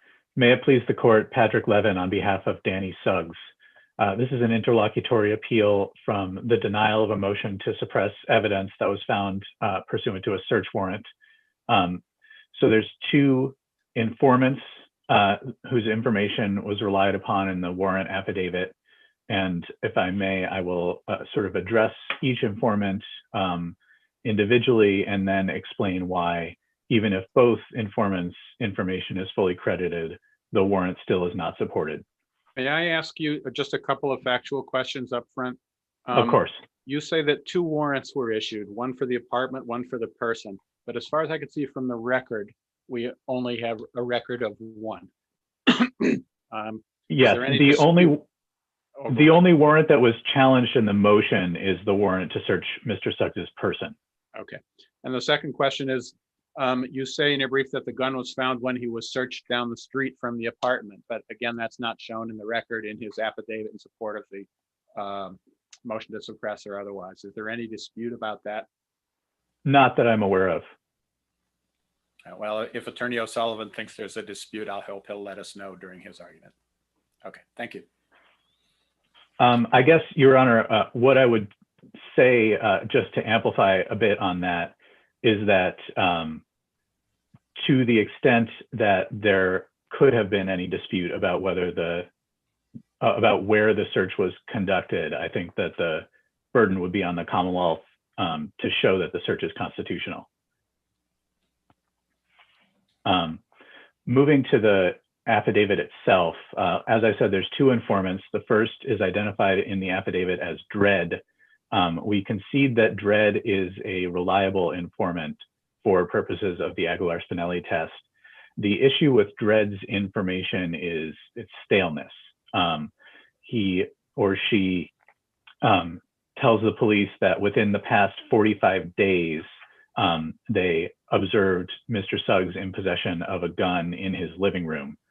And this court held in Commonwealth versus Hart that essentially an identical tip, but which said that the gun was observed within the past 60 days. So why is 45, if 60 is too long, it's stale, why is 45 not okay? Your Honor, because there simply is no material difference between an 8 weeks difference and a 6 weeks difference that would justify relying on that information alone to assume that the gun would still be present in the place where it was reported. Was there any information known to the police that this gun was suspected to have been used in a shooting such that there might be ballistics evidence? No, Your Honor. As in Hart, there's no evidence whatsoever about the gun except for the physical description of it as a black gun that was possessed by the defendant in the home. So that wouldn't give your client a motive to get rid of it? No, as in Hart, that's the only information that's present on this record. But just to finish up with, I think you can finish up with Dredd. So Dredd does see him, and this goes to the search of the person. Dredd does see him actually with the gun in his hands during their conversation. That part of the tip is actually not quite as clear as it was in Hart. The language in the warrant is that it was in his possession in the living room. So that's what we have in the affidavit. So obviously there is, unlike in Hart, there is a separate tip that the police relied on. And if that tip was properly considered, then I do agree that there's probable cause to search the apartment. So the question of whether the 911 calls from May of 2018 were properly considered is the key to this case, I think. Okay, sorry, before you get to the key. So the 911 calls are like 30 days, right? They're within 30 days. They're approximately 26 or 27 days, I think. So 26, 27 days is okay, 60 is not, and you say 45 is, I mean, it's kind of, I mean, yeah, I guess you have a reason why 30. Well, the reason is to do with the case law in terms of the 30 days. It's a Rhode Island Supreme Court case that I've cited that says, in general, information within 30 days will not be stale. Obviously, under some circumstances, it's going to be a fact-specific inquiry in each individual case. And so and that Rhode Island case is basically a receiving stolen property case. That's right, Your Honor. So it's a receiving stolen property case, Your Honor. But what is property? I don't recall, and I'm not even sure if it's clear in the record. Right. I think it's stolen goods from a housebreaking. It seems like stolen goods you'd want to get rid of quickly, whereas I mean, a firearm you might not. I don't know. But yeah, I'm just speculating. Go ahead. Well, so the other thing about the 911 calls, which I'm not disputing for purposes of this case, that if the tip had been, if it was reasonable to infer from the affidavit that what the 911 caller said is, I saw Mr. Suggs with a gun today in his apartment, that would solve the staleness problem. But that's not what we have in this affidavit. But doesn't the fact that the 911 caller called 911 on 2 successive days show some urgency that implies recency? I'm not sure that it does, Your Honor, because so it's not necessarily true that that a 911 call always has to deal with an emergent situation. And in fact, I think, to the extent that this court is going to draw inferences based on the fact that it was a 911 call, I don't think it's unreasonable for the court to take notice of the fact that police routinely instruct people attempting to file police reports to call 911 in order to do so even outside of emergencies. But so first, as to the veracity of the caller, there's no information. And we know, if we know from Commonwealth versus DePiero, that even if it's reasonable to, even if the judge's inference about who this person is was reasonable, the fact that we were later able to identify her does not solve the veracity problem where she behaved as an anonymous tipster. As to her basis of knowledge, again, there's no indication from the tip that this has any basis of knowledge whatsoever, or that indeed it's not just a repetition of the same information that came from Dredd in this case. And then, of course, as to the timing, you can't solve the staleness problem in Dredd's tip based on a tip that itself doesn't give any indication of when the observations were made, assuming that there were any observations. I didn't go into this in the reply brief, but I do just want to note for the court that Commonwealth versus Morton, which I rely on in my opening brief, the tip in that case is actually quite similar in relevant respects to the 911 calls in this case. That's there you have a reliable informant who told police that certain items, it's another stolen goods case, told the police that the items are at a particular address and that he has seen the items, that they are stolen and illegal and are in the possession of John T. Morton at 44 Bay Road. Just to point out, and the court says, the absence of an indication in the affidavit of when that observation was made was fatal to the affidavit in that case. And I just wanted to point that out because the Commonwealth's brief slightly mischaracterizes that portion of Morton. So I wanted to make sure the court has an opportunity to look at that case. What about the detail that in both 911 calls, the caller said that she was not present at 40 Lawrence Ave? Does that show some expectation that she was doing some sort of safety planning with the dispatcher, or she expected that the dispatcher was concerned for her and wanted to know who she was and might be able to identify her? I'm not sure we can speculate based on that fact, anything other than the fact that she wasn't present at the house when the calls were made. I think if I were going to try and say what the source of that information was, I would say probably the dispatcher asked her, and are you at that house right now? And she said no. But obviously that's not in the affidavit. So I'm sorry, we've been peppering you with questions. Could you distill for me what's wrong with the 911 call that we shouldn't rely on it?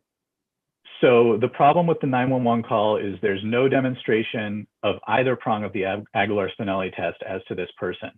And there's no indication of when any observations that she might have made were made. So it can't solve the staleness problem from Dredd's tip. And Commonwealth versus Reddington, I think, makes very clear that you can't sort of bootstrap a subsequent unreliable tip and a stale but reliable tip and sort of combine them and come up with probable cause. In Reddington, there's multiple tips that are more recent, but none of them individually satisfies the Aguilar-Spinelli standard. And the SJC says we haven't solved our staleness problem in that case. So if there was probable cause to think he had it in the apartment, why isn't it a reasonable inference that he had it for protection and that therefore he would carry it with him for protection when he went out? Well, Your Honor, because probable cause has to be based on some specific information. And there simply is no specific information that Mr. Suggs ever had carried a gun outside of his home. And I don't think it's reasonable to infer that anyone who owns a gun must carry it in the street, especially given that that is a felony offense with an 18-month mandatory minimum.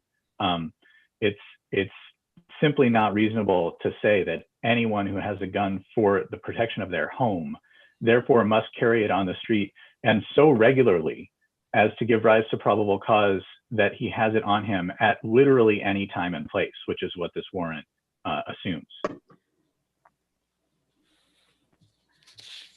The defendant was charged as a under the armed criminal statute. So he's got a prior ABDW. That's right. There's nothing about his record in the warrant, though, is there?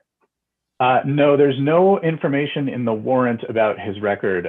The only information we have is the indictment itself, which reflects the allegation of a prior ABDW charge in 1998.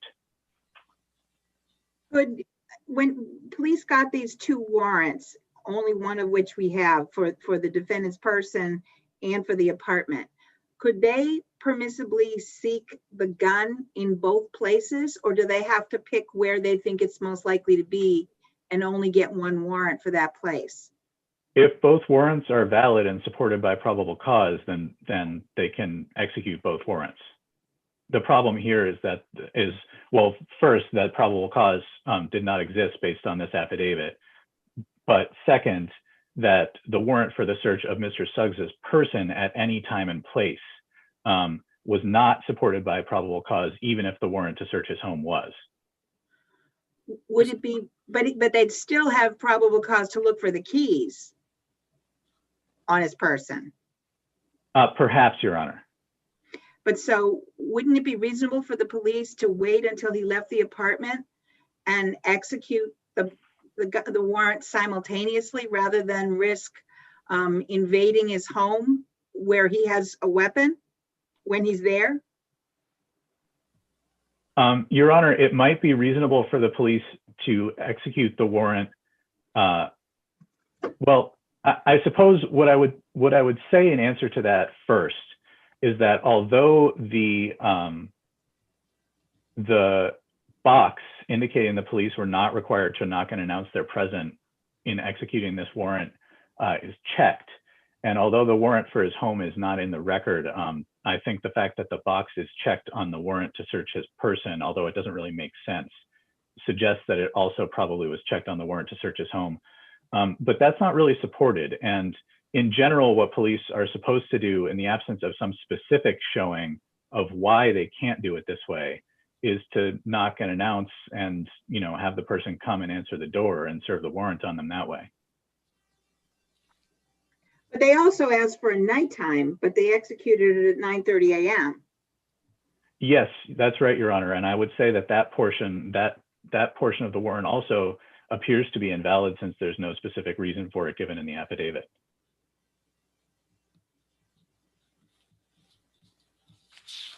Unless the court has further questions, I see my time has essentially expired. I would rest on my brief and ask the court to reverse the allowance or the denial of the motion to suppress. None. Thank you. Thank you very much. And we'll turn to Attorney O'Sullivan. Thank you. Good morning, and may it please the court, Shane O'Sullivan for the Commonwealth. Whether the facts in the warrant establish that or whether they are stale or timely in determining probable cause is determined under our case law by the circumstances of each case. It's a fact specific inquiry, I would suggest. And I would suggest that that indicates that there are really no hardline rules on a potential time period here in which the information becomes valid or all of a sudden becomes invalid. Some distinctions between this case and the Hart case, which I think is kind of the defendant's crux of their genesis of their argument here.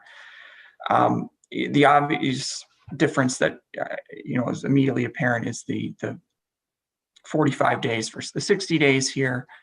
And another additional difference, which I draw the court's attention to, is in Hart, the only other real information to support that 60-day-old tip was the defendant's 8-year-old conviction for a firearm offense. I believe in Hart, I think the kind of real holding there is that that is not enough to show a continuing possession, even given the utility of a firearm.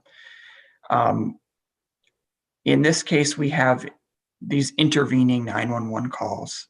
And in contrast to an 8-year-old conviction, I would suggest an intervening 911 call alleging the defendant to be in possession of the firearms gives greater support for the continued possession than what existed. How does the 911 call satisfy Aguilar-Spinelli? Sure. I would say, first of all, Your Honor, I'm not certain that when all we're looking at is determining the continued possession and we already have a reliable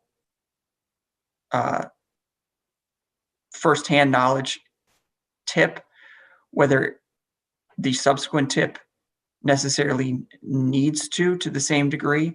But to the extent that it does, I think that there's record evidence here to support that the 911 tip had a basis of knowledge and veracity. And where the support comes from is largely in the corroboration through the police investigation, which we know can support either prong where there are deficiencies. The most obvious corroboration comes in the phone number coming from the same, or the phone number matching the phone number that of Miss Olin, who police were aware through the November incident in the prior year that she lived with the defendant, was apparently in a relationship with the defendant. So I believe, and the caller was a female caller, I believe supports the inference that she was the one that made the call. Is it a reasonable inference when she called 2 days in a row and wasn't in the apartment at the time that she was not concerned about her own safety, but was trying to get her ex-boyfriend in trouble? No, I don't believe that is necessary. That's an inference maybe you could make. I don't necessarily believe it's the only inference or necessarily the most reasonable inference. I would suggest it's just as reasonable, if not more reasonable, of an inference that a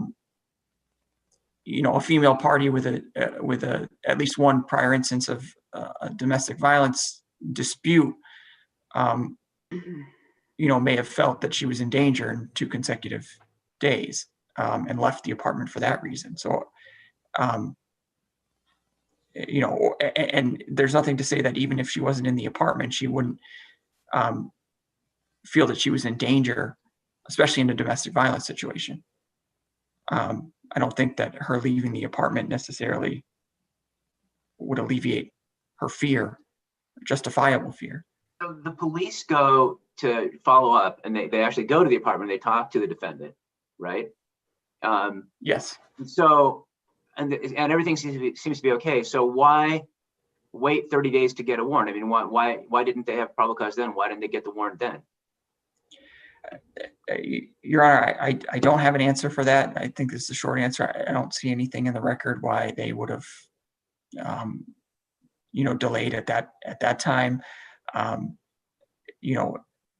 don't know that the same officers were involved, and potentially the patrol officers responding to a 911, dispatch may not have recognized the potential to pursue the warrant. They may have not realized that there was this CI who had information on this apartment previously. It seems that it wasn't until, based on the way that the warrant's written, it seems the 911 calls became apparent to the affiant later through his investigation. But going back to the corroboration on that 911 call, I think there's also important corroboration, not only in that identical phone number, but also in the tip itself. The 911 caller identifies the handgun as a black handgun, which, is not, I'm not suggesting that's, a completely unique, it's certainly not a purple, tie-dyed handgun. A lot of handguns are black, but it still does match what was described by the CI. He also says guns plural. And as far as we know, the police only found one gun. So doesn't that lend credence to Judge Sax's point that there may be some vindictiveness going on here? And I don't know that it's,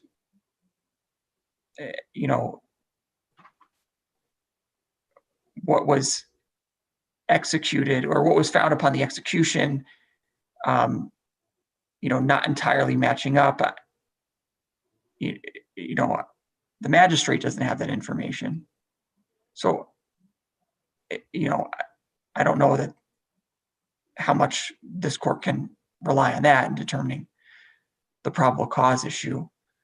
Ask you another. How do you respond to Attorney Levin's suggestion that there's no evidence to suggest that he would carry the weapon outside the house? Well, I think all of the information that the police had received at that point was that he had personal possession of the firearm. So in crafting a warrant, trying to determine where that item, trying to show probable cause to believe that the item is in the place where it would be found, I think that they have 3 tips from 2 different sources that he personally possesses this gun. I think it is a reasonable inference that he could have it on his person. I also think the police can't be certain at what point they're going to find the defendant. Are they going to find him in the home, just outside the home when they go to execute the warrant? So I think it was appropriate and permissible, given the information that they had, to ask for a search of the defendant's person. Well, if they want to search the defendant's person, wherever he may be, not tied to the apartment, why wouldn't they apply for an arrest warrant instead? Well, I potentially, I think maybe they could have. I think a search warrant is less intrusive than an arrest warrant. So, to whatever extent the court wants to promote the least intrusive means, potentially a search warrant is a less intrusive thing than an arrest warrant.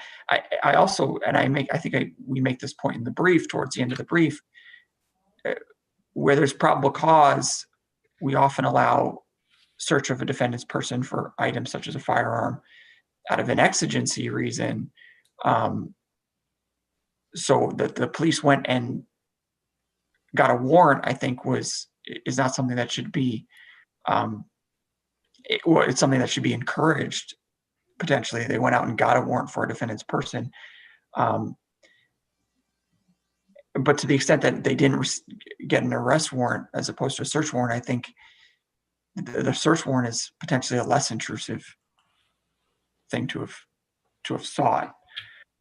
That 911 caller also, in the 911 call, apparently knew the defendant's name, date of birth, and address, so that provided some information that she had a basis of knowledge. She was familiar with this individual. I understand that those are all potentially innocent details, but nonetheless, they are details that I think indicate a basis of knowledge.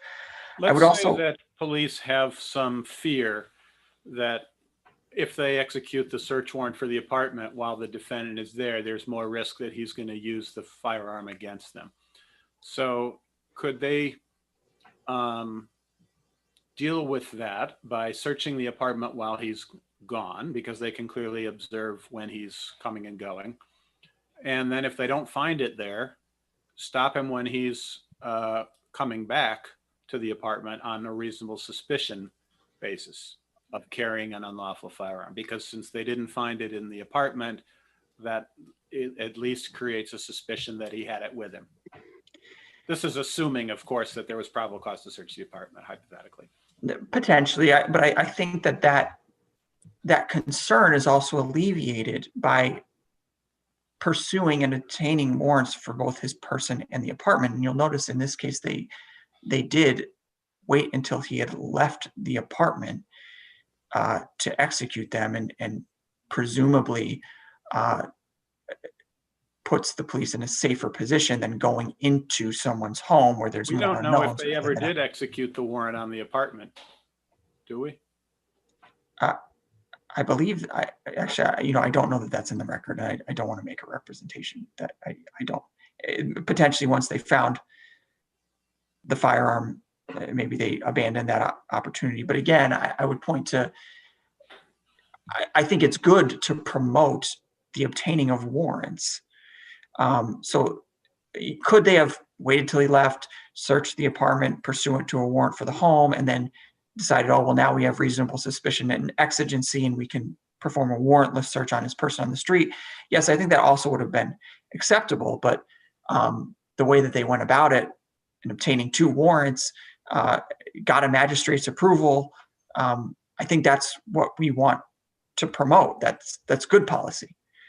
And I don't think that there's anything precluding them from obtaining a warrant for his person when the information they've received is that it's something that he personally possesses.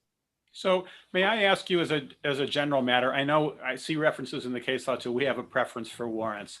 Does that in practice mean that if it's a close call on whether there was probable cause to issue the warrant that was issued, the tie goes to, I shouldn't call it a tie, that we uphold the warrant because we want to create an incentive to get warrants?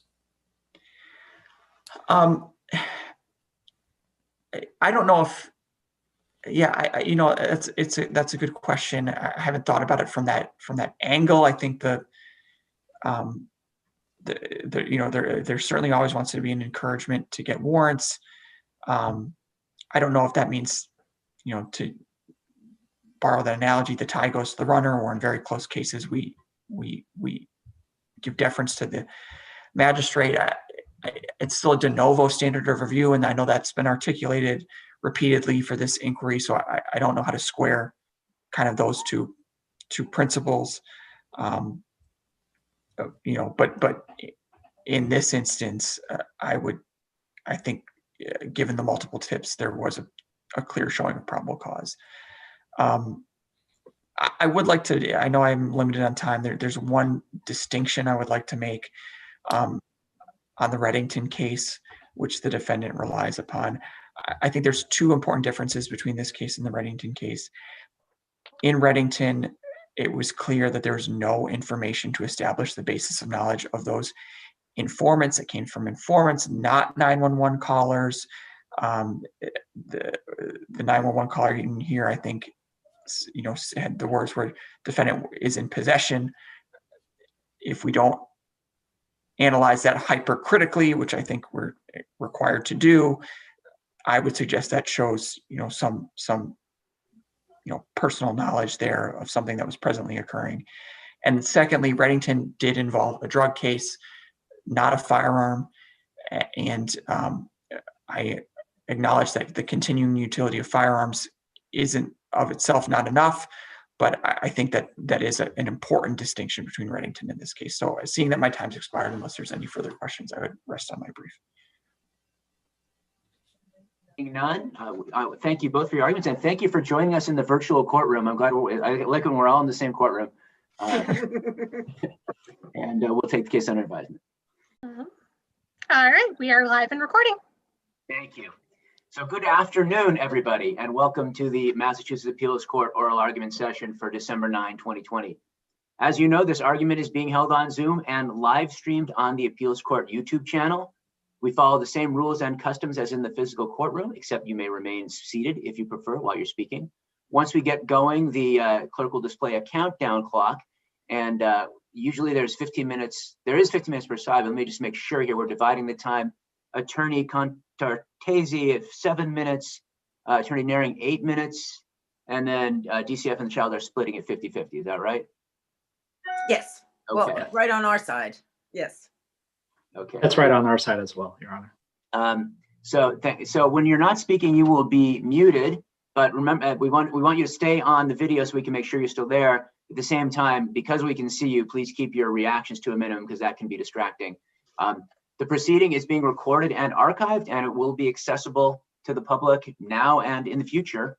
As you know, this is an impounded case, so we'll refer to the parties and the children by descriptions, not by names.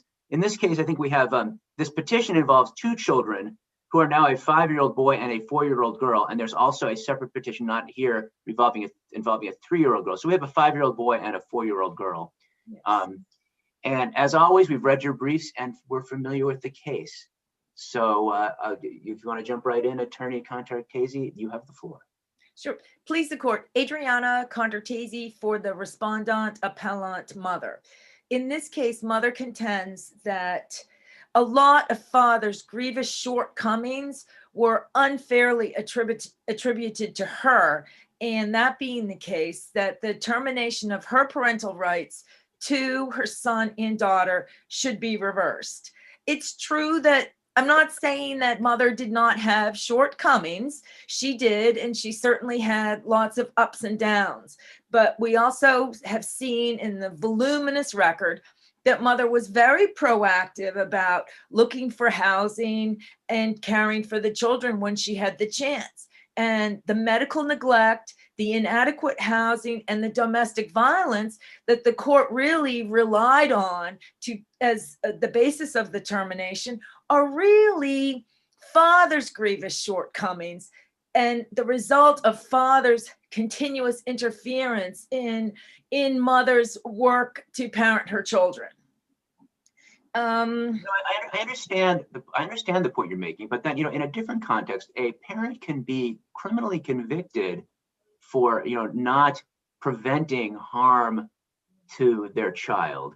And I mean, doesn't the mother, even if the fathers make it difficult, doesn't she have some responsibility nonetheless to step in and take care of the children's medical needs? Yes, she does, Judge. And I think that was probably the root of the arguments that were observed at the hospital. And finally, the mother admitting to the social worker, well, yeah, but it was the father that didn't want these injections and treatments. And he's really kind of crazy about it. And we saw at trial that he was crazy about it, thinking, alleging that there were poison in the shots and that it was against some religion that he had, which he never explained to the court. So while, yes, mother had these shortcomings and mother doesn't deny it, and certainly everybody's brief made quite quite a lot of mother's long history, even as a young girl, of her shortcomings. The fact of the matter is that her shortcomings did not amount to grievous shortcomings, and that those really should have been properly most attributed to father. And it was his conduct that really tipped the scales against mother. And mother would like the court to consider that the best interests of her children really fall in favor of returning custody of the children to her. What about Judge Coyne's findings that mother failed to follow through and seek treatment for her mental health issues? Well, it's true that mother, some of these things mother was not able to attend to, but certainly lots of other things. And as I said in my brief, mother was continuously working to make sure that she always had housing, that she always had adequate shelter, that she always had someplace to live. She was very proactive about it. And in fact, even father wound up relying on it. And the voluminous record that we painstakingly put together really creates a big record of that. I know that mother had her ups and downs, and certainly at parts of this trial, she had some downs, but mother would hope that the court would consider her arguments, her brief, and how the record supports her arguments, and consider returning custody to mother or remanding for a reconsideration. I know that the record is very large and lots of other parties have things to say. So unless the court has other questions, I'm happy to rest on my brief and the voluminous record. I see none. So thank you very much. We will indeed give close attention to your brief. Thank you, Judge. Thank you. Thank you, Justices. Attorney Naring. You're muted. I don't know if that's our fault or on our end here, but try to unmute yourself as well. We'll wait till that's okay.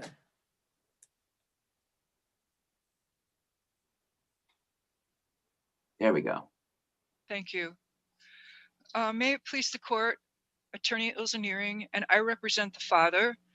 The most significant statutory factor applied to terminate this father's parental rights was General Law, Chapter 210, Section 3, subsection C2, which requires a two-part determination. First, that the father abused or neglected the children or another member of the family, and that the father, second, was not able to benefit from the services provided. And it's my argument here that the evidence was legally insufficient to establish either of these two determinations. First, there was no evidence that the father either abused either of these children. And in terms of medical neglect, the boy left the hospital at birth with the injections the doctors wanted. Although the father expressed vaccine aversion, the boy left the hospital with the vitamin K shot. And the father testified that after programming, at this point in time, he would have just given the shot and not even expressed the aversion.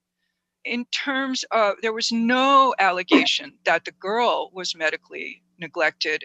In terms of the alleged medical neglect of the boy, that he wasn't taken to the doctor, well, the father wasn't on the birth certificate. The judge didn't give the father custody of the child.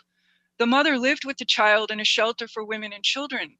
He had no right to bring that child to those two doctor's appointments that he missed, and didn't have, even if he brought the child, he had no right legally to consent or deny medical treatment. He wasn't on the— Sorry, instead of saying child, could you say girl or boy? Because it's not clear to me who you're talking about. I'm talking about the boy. The boy is the only child who was alleged medically neglected, but the father wasn't on the boy's birth certificate and he didn't have the boy's custody, so he wasn't able to take the boy to the doctor for the two appointments that the mother was alleged to have missed, which was a medical neglect. So the father was in no position to medically neglect the boy. I want to clarify on the boy. You're because he wasn't adjudicated the father. You're not appealing anything that has to do from the boy. But on the other hand, you're saying we shouldn't consider anything that has to do with the boy either for that same reason. I'm assuming the judge in terminating the father's parental rights to the girl considered, since there were no allegations of medical neglect of the girl, and he terminated the father's parental rights because of medical, he'd medically neglected the boy, that I'm addressing it. You also mentioned C2. Does that encompass domestic violence, or is that a separate factor, under Vaughn and not really under the statute? I believe it's this factor too, is abuse and neglect of the child or another member of the immediate family. And the judge alleges that both the boy and the girl were neglected because they'd been exposed to domestic violence. The girl was not exposed to domestic violence. She wasn't born for 2 of the alleged incidences, and she was in DCF custody for the latter 2. The boy was in DCF's custody for the latter 2. For the first 2, it wasn't proved by a preponderance of the evidence if the boy was even present. And the child's brief points out that the first 2 incidences of August and September of 2015 were based upon the 51A reports, which the judge in footnote 1 said were only used to set the stage and weren't thus not considered substantively. So then there's no evidence that the boy could have been exposed to domestic violence if it indeed occurred. So then that leaves the alleged abuse of the mother as the immediate family member. There were 4 instances alleged. And, even DCF social worker in January of 2016 says to a domestic violence counselor, they're not clear who's the alleged victim and who's the alleged perpetrator. And it's my argument, the father's argument, that the findings on these 4 instances weren't established by a preponderance of the evidence. The findings were clearly erroneous or based on an exaggerated interpretation of the record. And the judge ignored troublesome facts and didn't render an even-handed assessment. The DCF and the child say, well, the judge didn't credit these troublesome facts, pointing to a contrary conclusion. The problem is the judge did not leave us any guidance. The judge didn't tell us how these troublesome facts were dealt with. So it's a fair assumption that he ignored them. And for this reason, this judge's findings on these 4 instances shouldn't be accorded the great deference. Well, as I read the service plan from, I think, July 31st of 2017, it's exhibits volume 1 at page 259 and 262. It seems as if DCF's family action plan is saying it's the father who needs to ensure that he does not engage in any domestic violence, especially when children may be a witness. That's at 259. And at 262, again, it says the father should refrain from engaging in any form of domestic violence.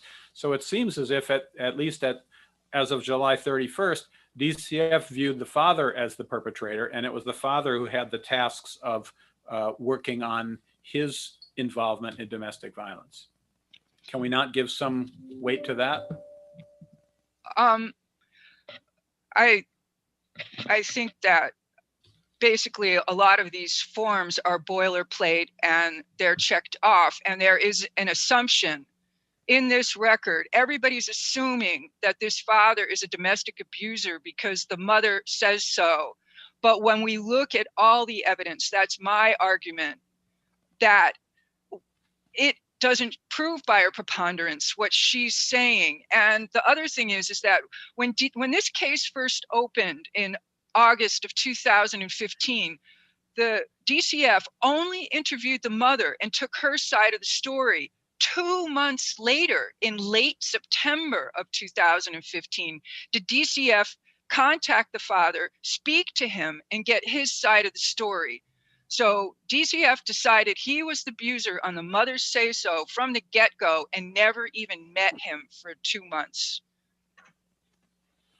I have 43 seconds left, and if there aren't any more questions.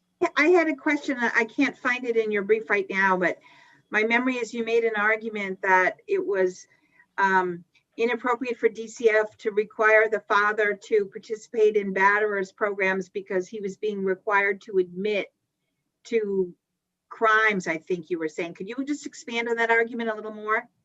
What exactly would DCF be allowed to require the dad to do in terms of participation in batterers programs?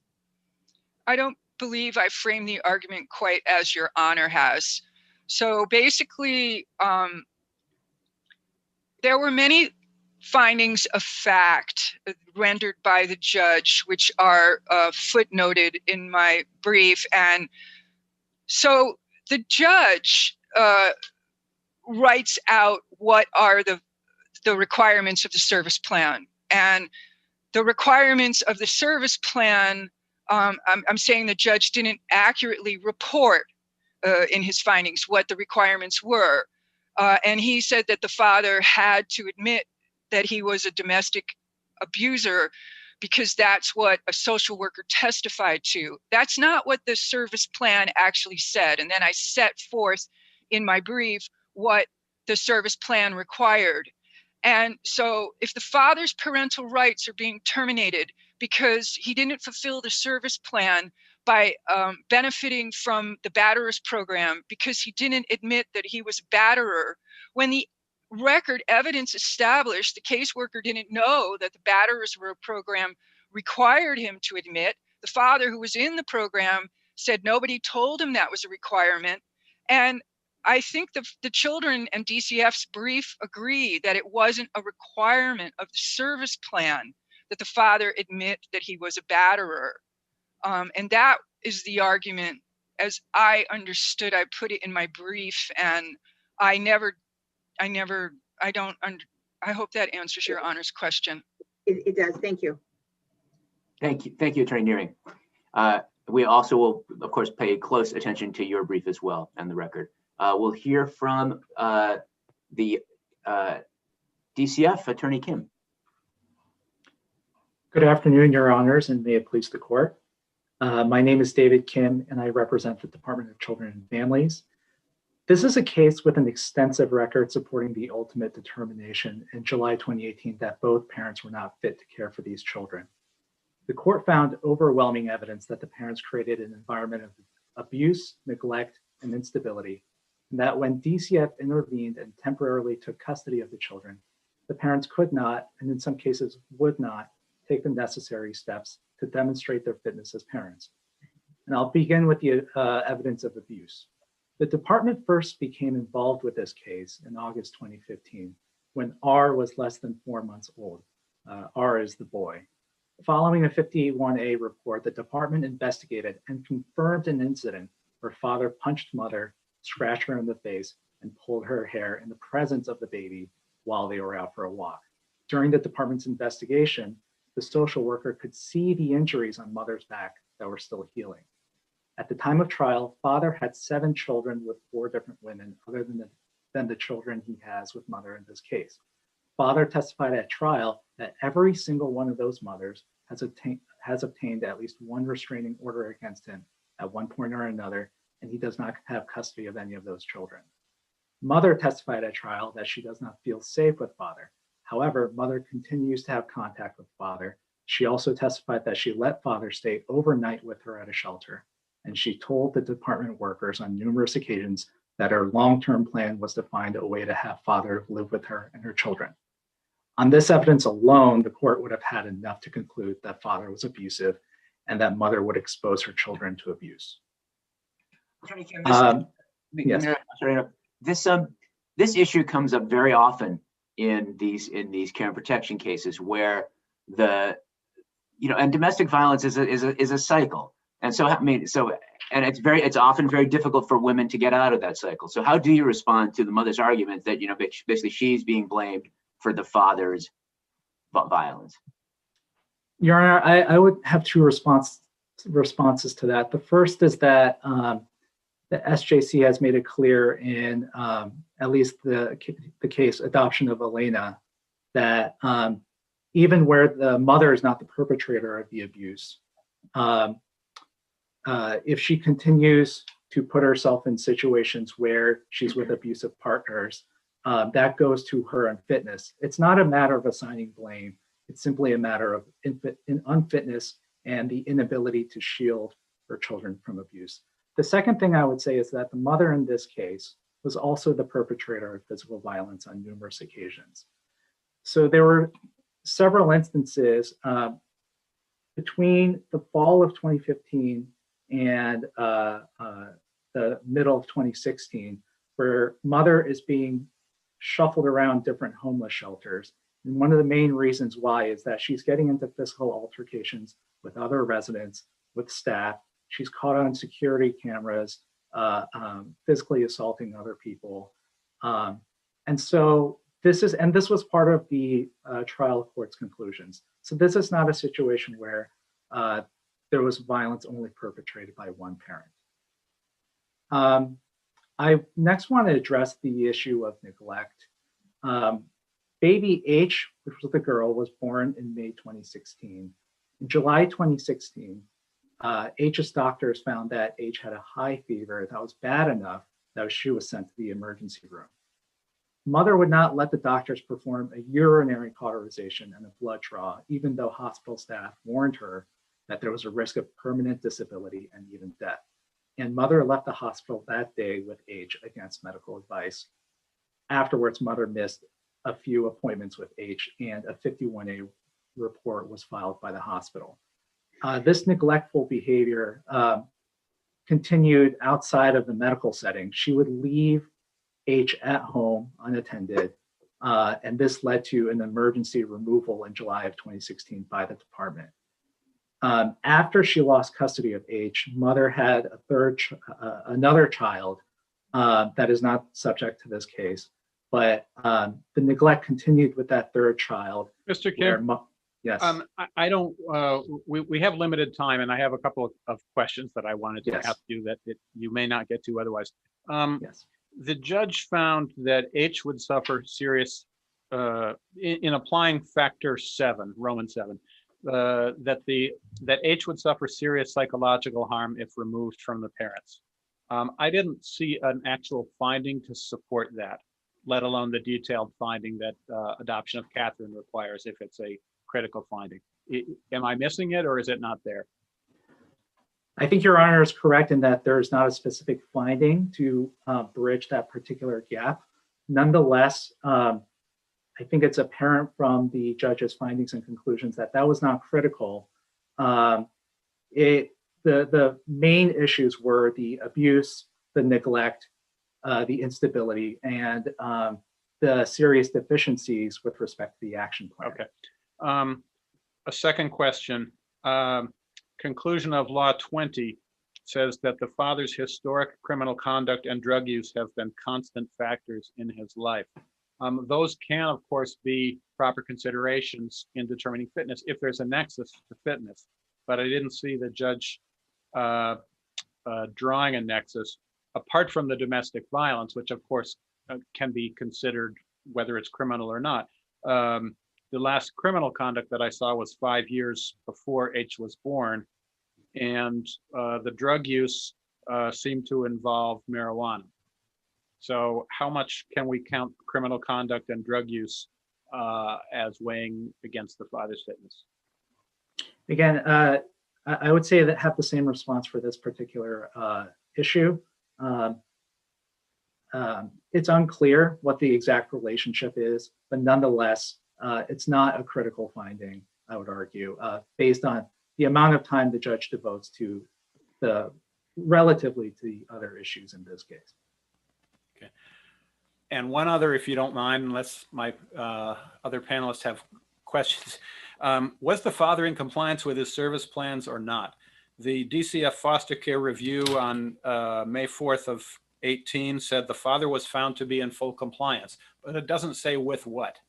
And it would suggest that he was in full compliance with his service plan. So can you shed any light on that? Yes, Your Honor. So father was in compliance with his service plans at a couple different points, but this should really be viewed as compliance in form rather than in substance. In middle of 2018, he was making his visitations. He had a string of missed visits at the end of 2017 that led to his visitation being reduced from once weekly to once monthly. Once it switched to once monthly, he was able to make those visits. He did attend most, but not all of the batterers intervention classes. But nonetheless, there were those long periods of time. There was a couple months at one point where he was missing his visits. When he did come to visits, he was not acting appropriately with the children. And with the batterers intervention, even though he went to the classes, he testified at trial that he didn't need them because he didn't have a problem with domestic abuse. And the court correctly found that that was not credible, that he did have a problem with abuse, and that his attitude about those classes contributed to his unfitness. And so again, there were these periods of compliance in form, but not of substance. And for that reason, I don't think that should weigh heavily in his favor. I see that my time has expired. I just want to just sum up briefly, along with the neglect. Attorney Kim, your time has expired. Monsieur, are there any other questions? We'll hear from Attorney for Sullivan.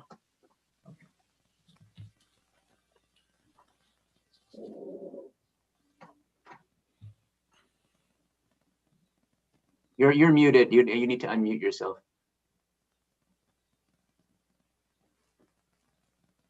Police and court. I represent both children, and they're requesting that this court affirm the orders and the decisions of the trial court.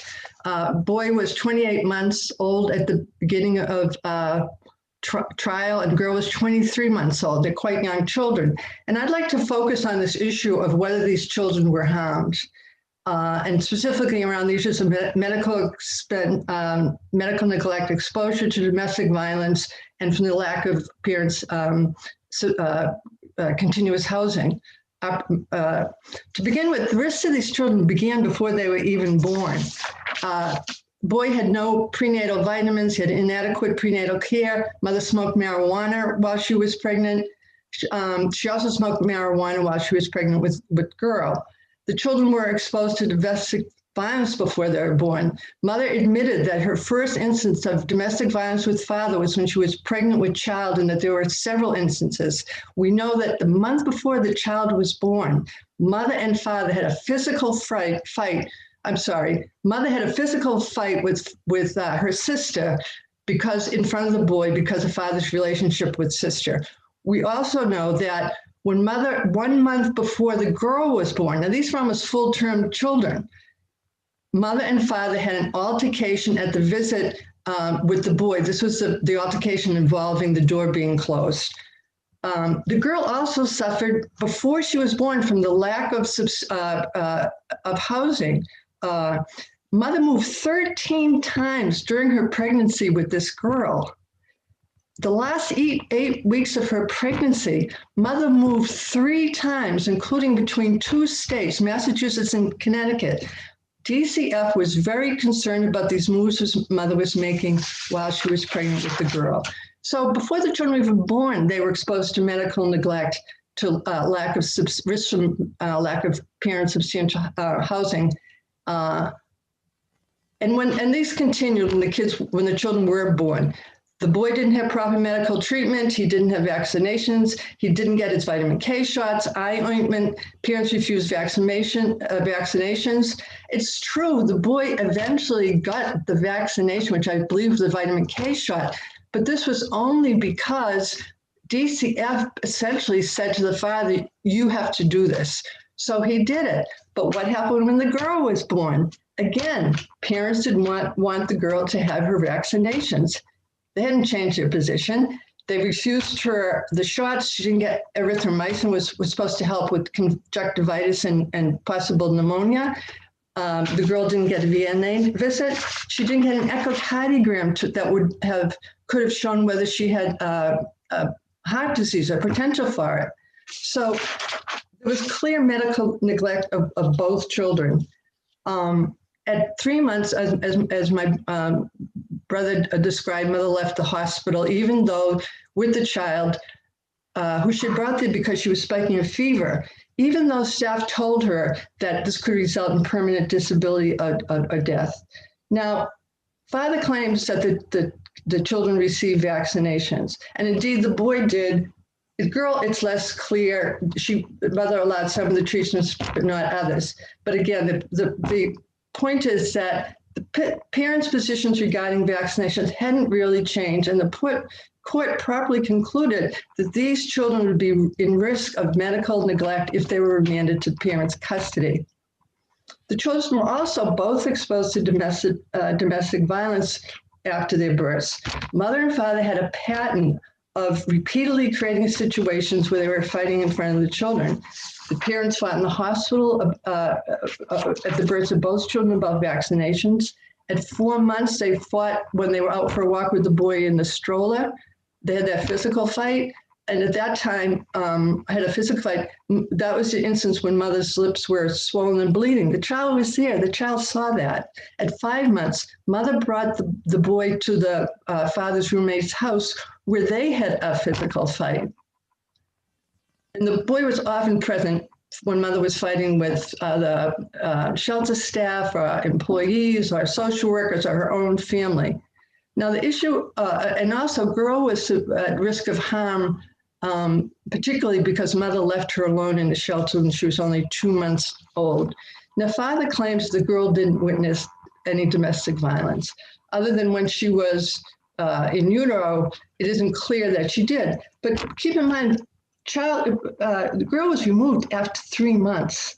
And even if she didn't witness any domestic violence, the state does not have to wait to intervene until a child is harmed.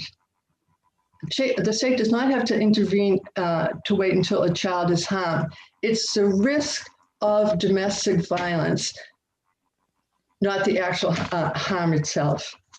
There's also a risk to these children, both of them, from lack of stable housing. A child's best interest is served by continuous, stable environment. The cases say that means the parent's ability to maintain housing. It's not, as mother argues, the ability to get a shelter. It's the ability to maintain consistent housing where the children can live and be cared for. Now, mother's lacked housing. With the boy, she moved 5 times in the first 7 months of this child's life. 3 of those times involved very traumatic moves where mother was fighting and arguing with people, which the boy was present. Mother also fought staff and residents of the shelters in the boy's presence. Father also couldn't maintain housing. He spent a lot of time incarcerated. He was homeless, or he was experienced housing instability. He was homeless when he met mom. He lived with a succession of women in their homes, and he avoided DCF visits for DTF to decide whether or not he had a home which would be appropriate for the children. So at the end of the trial, neither parent had maintained housing, stable housing. They hadn't addressed their other issues such as domestic violence or benefit from the programs that they would have helped them had they participated. The parents had not remedied, and the court determined they really weren't likely to do so. And the termination of parental rights essentially frees these children to live with caretakers who will give them a safe and stable environment. I'd like to just comment briefly, if I have time, Your Honor, on a couple of points that were raised by the appellants. You have 4 seconds, so you might have to rely on your brief for that. All right, thank you, Your Honor. Any other questions? All right, so thank you all for your arguments and your briefs. Very tough case. We'll take it under advisement. And so that's going to conclude our session for today. I want to thank counsel and thank Clerk Tway and all the people behind the scenes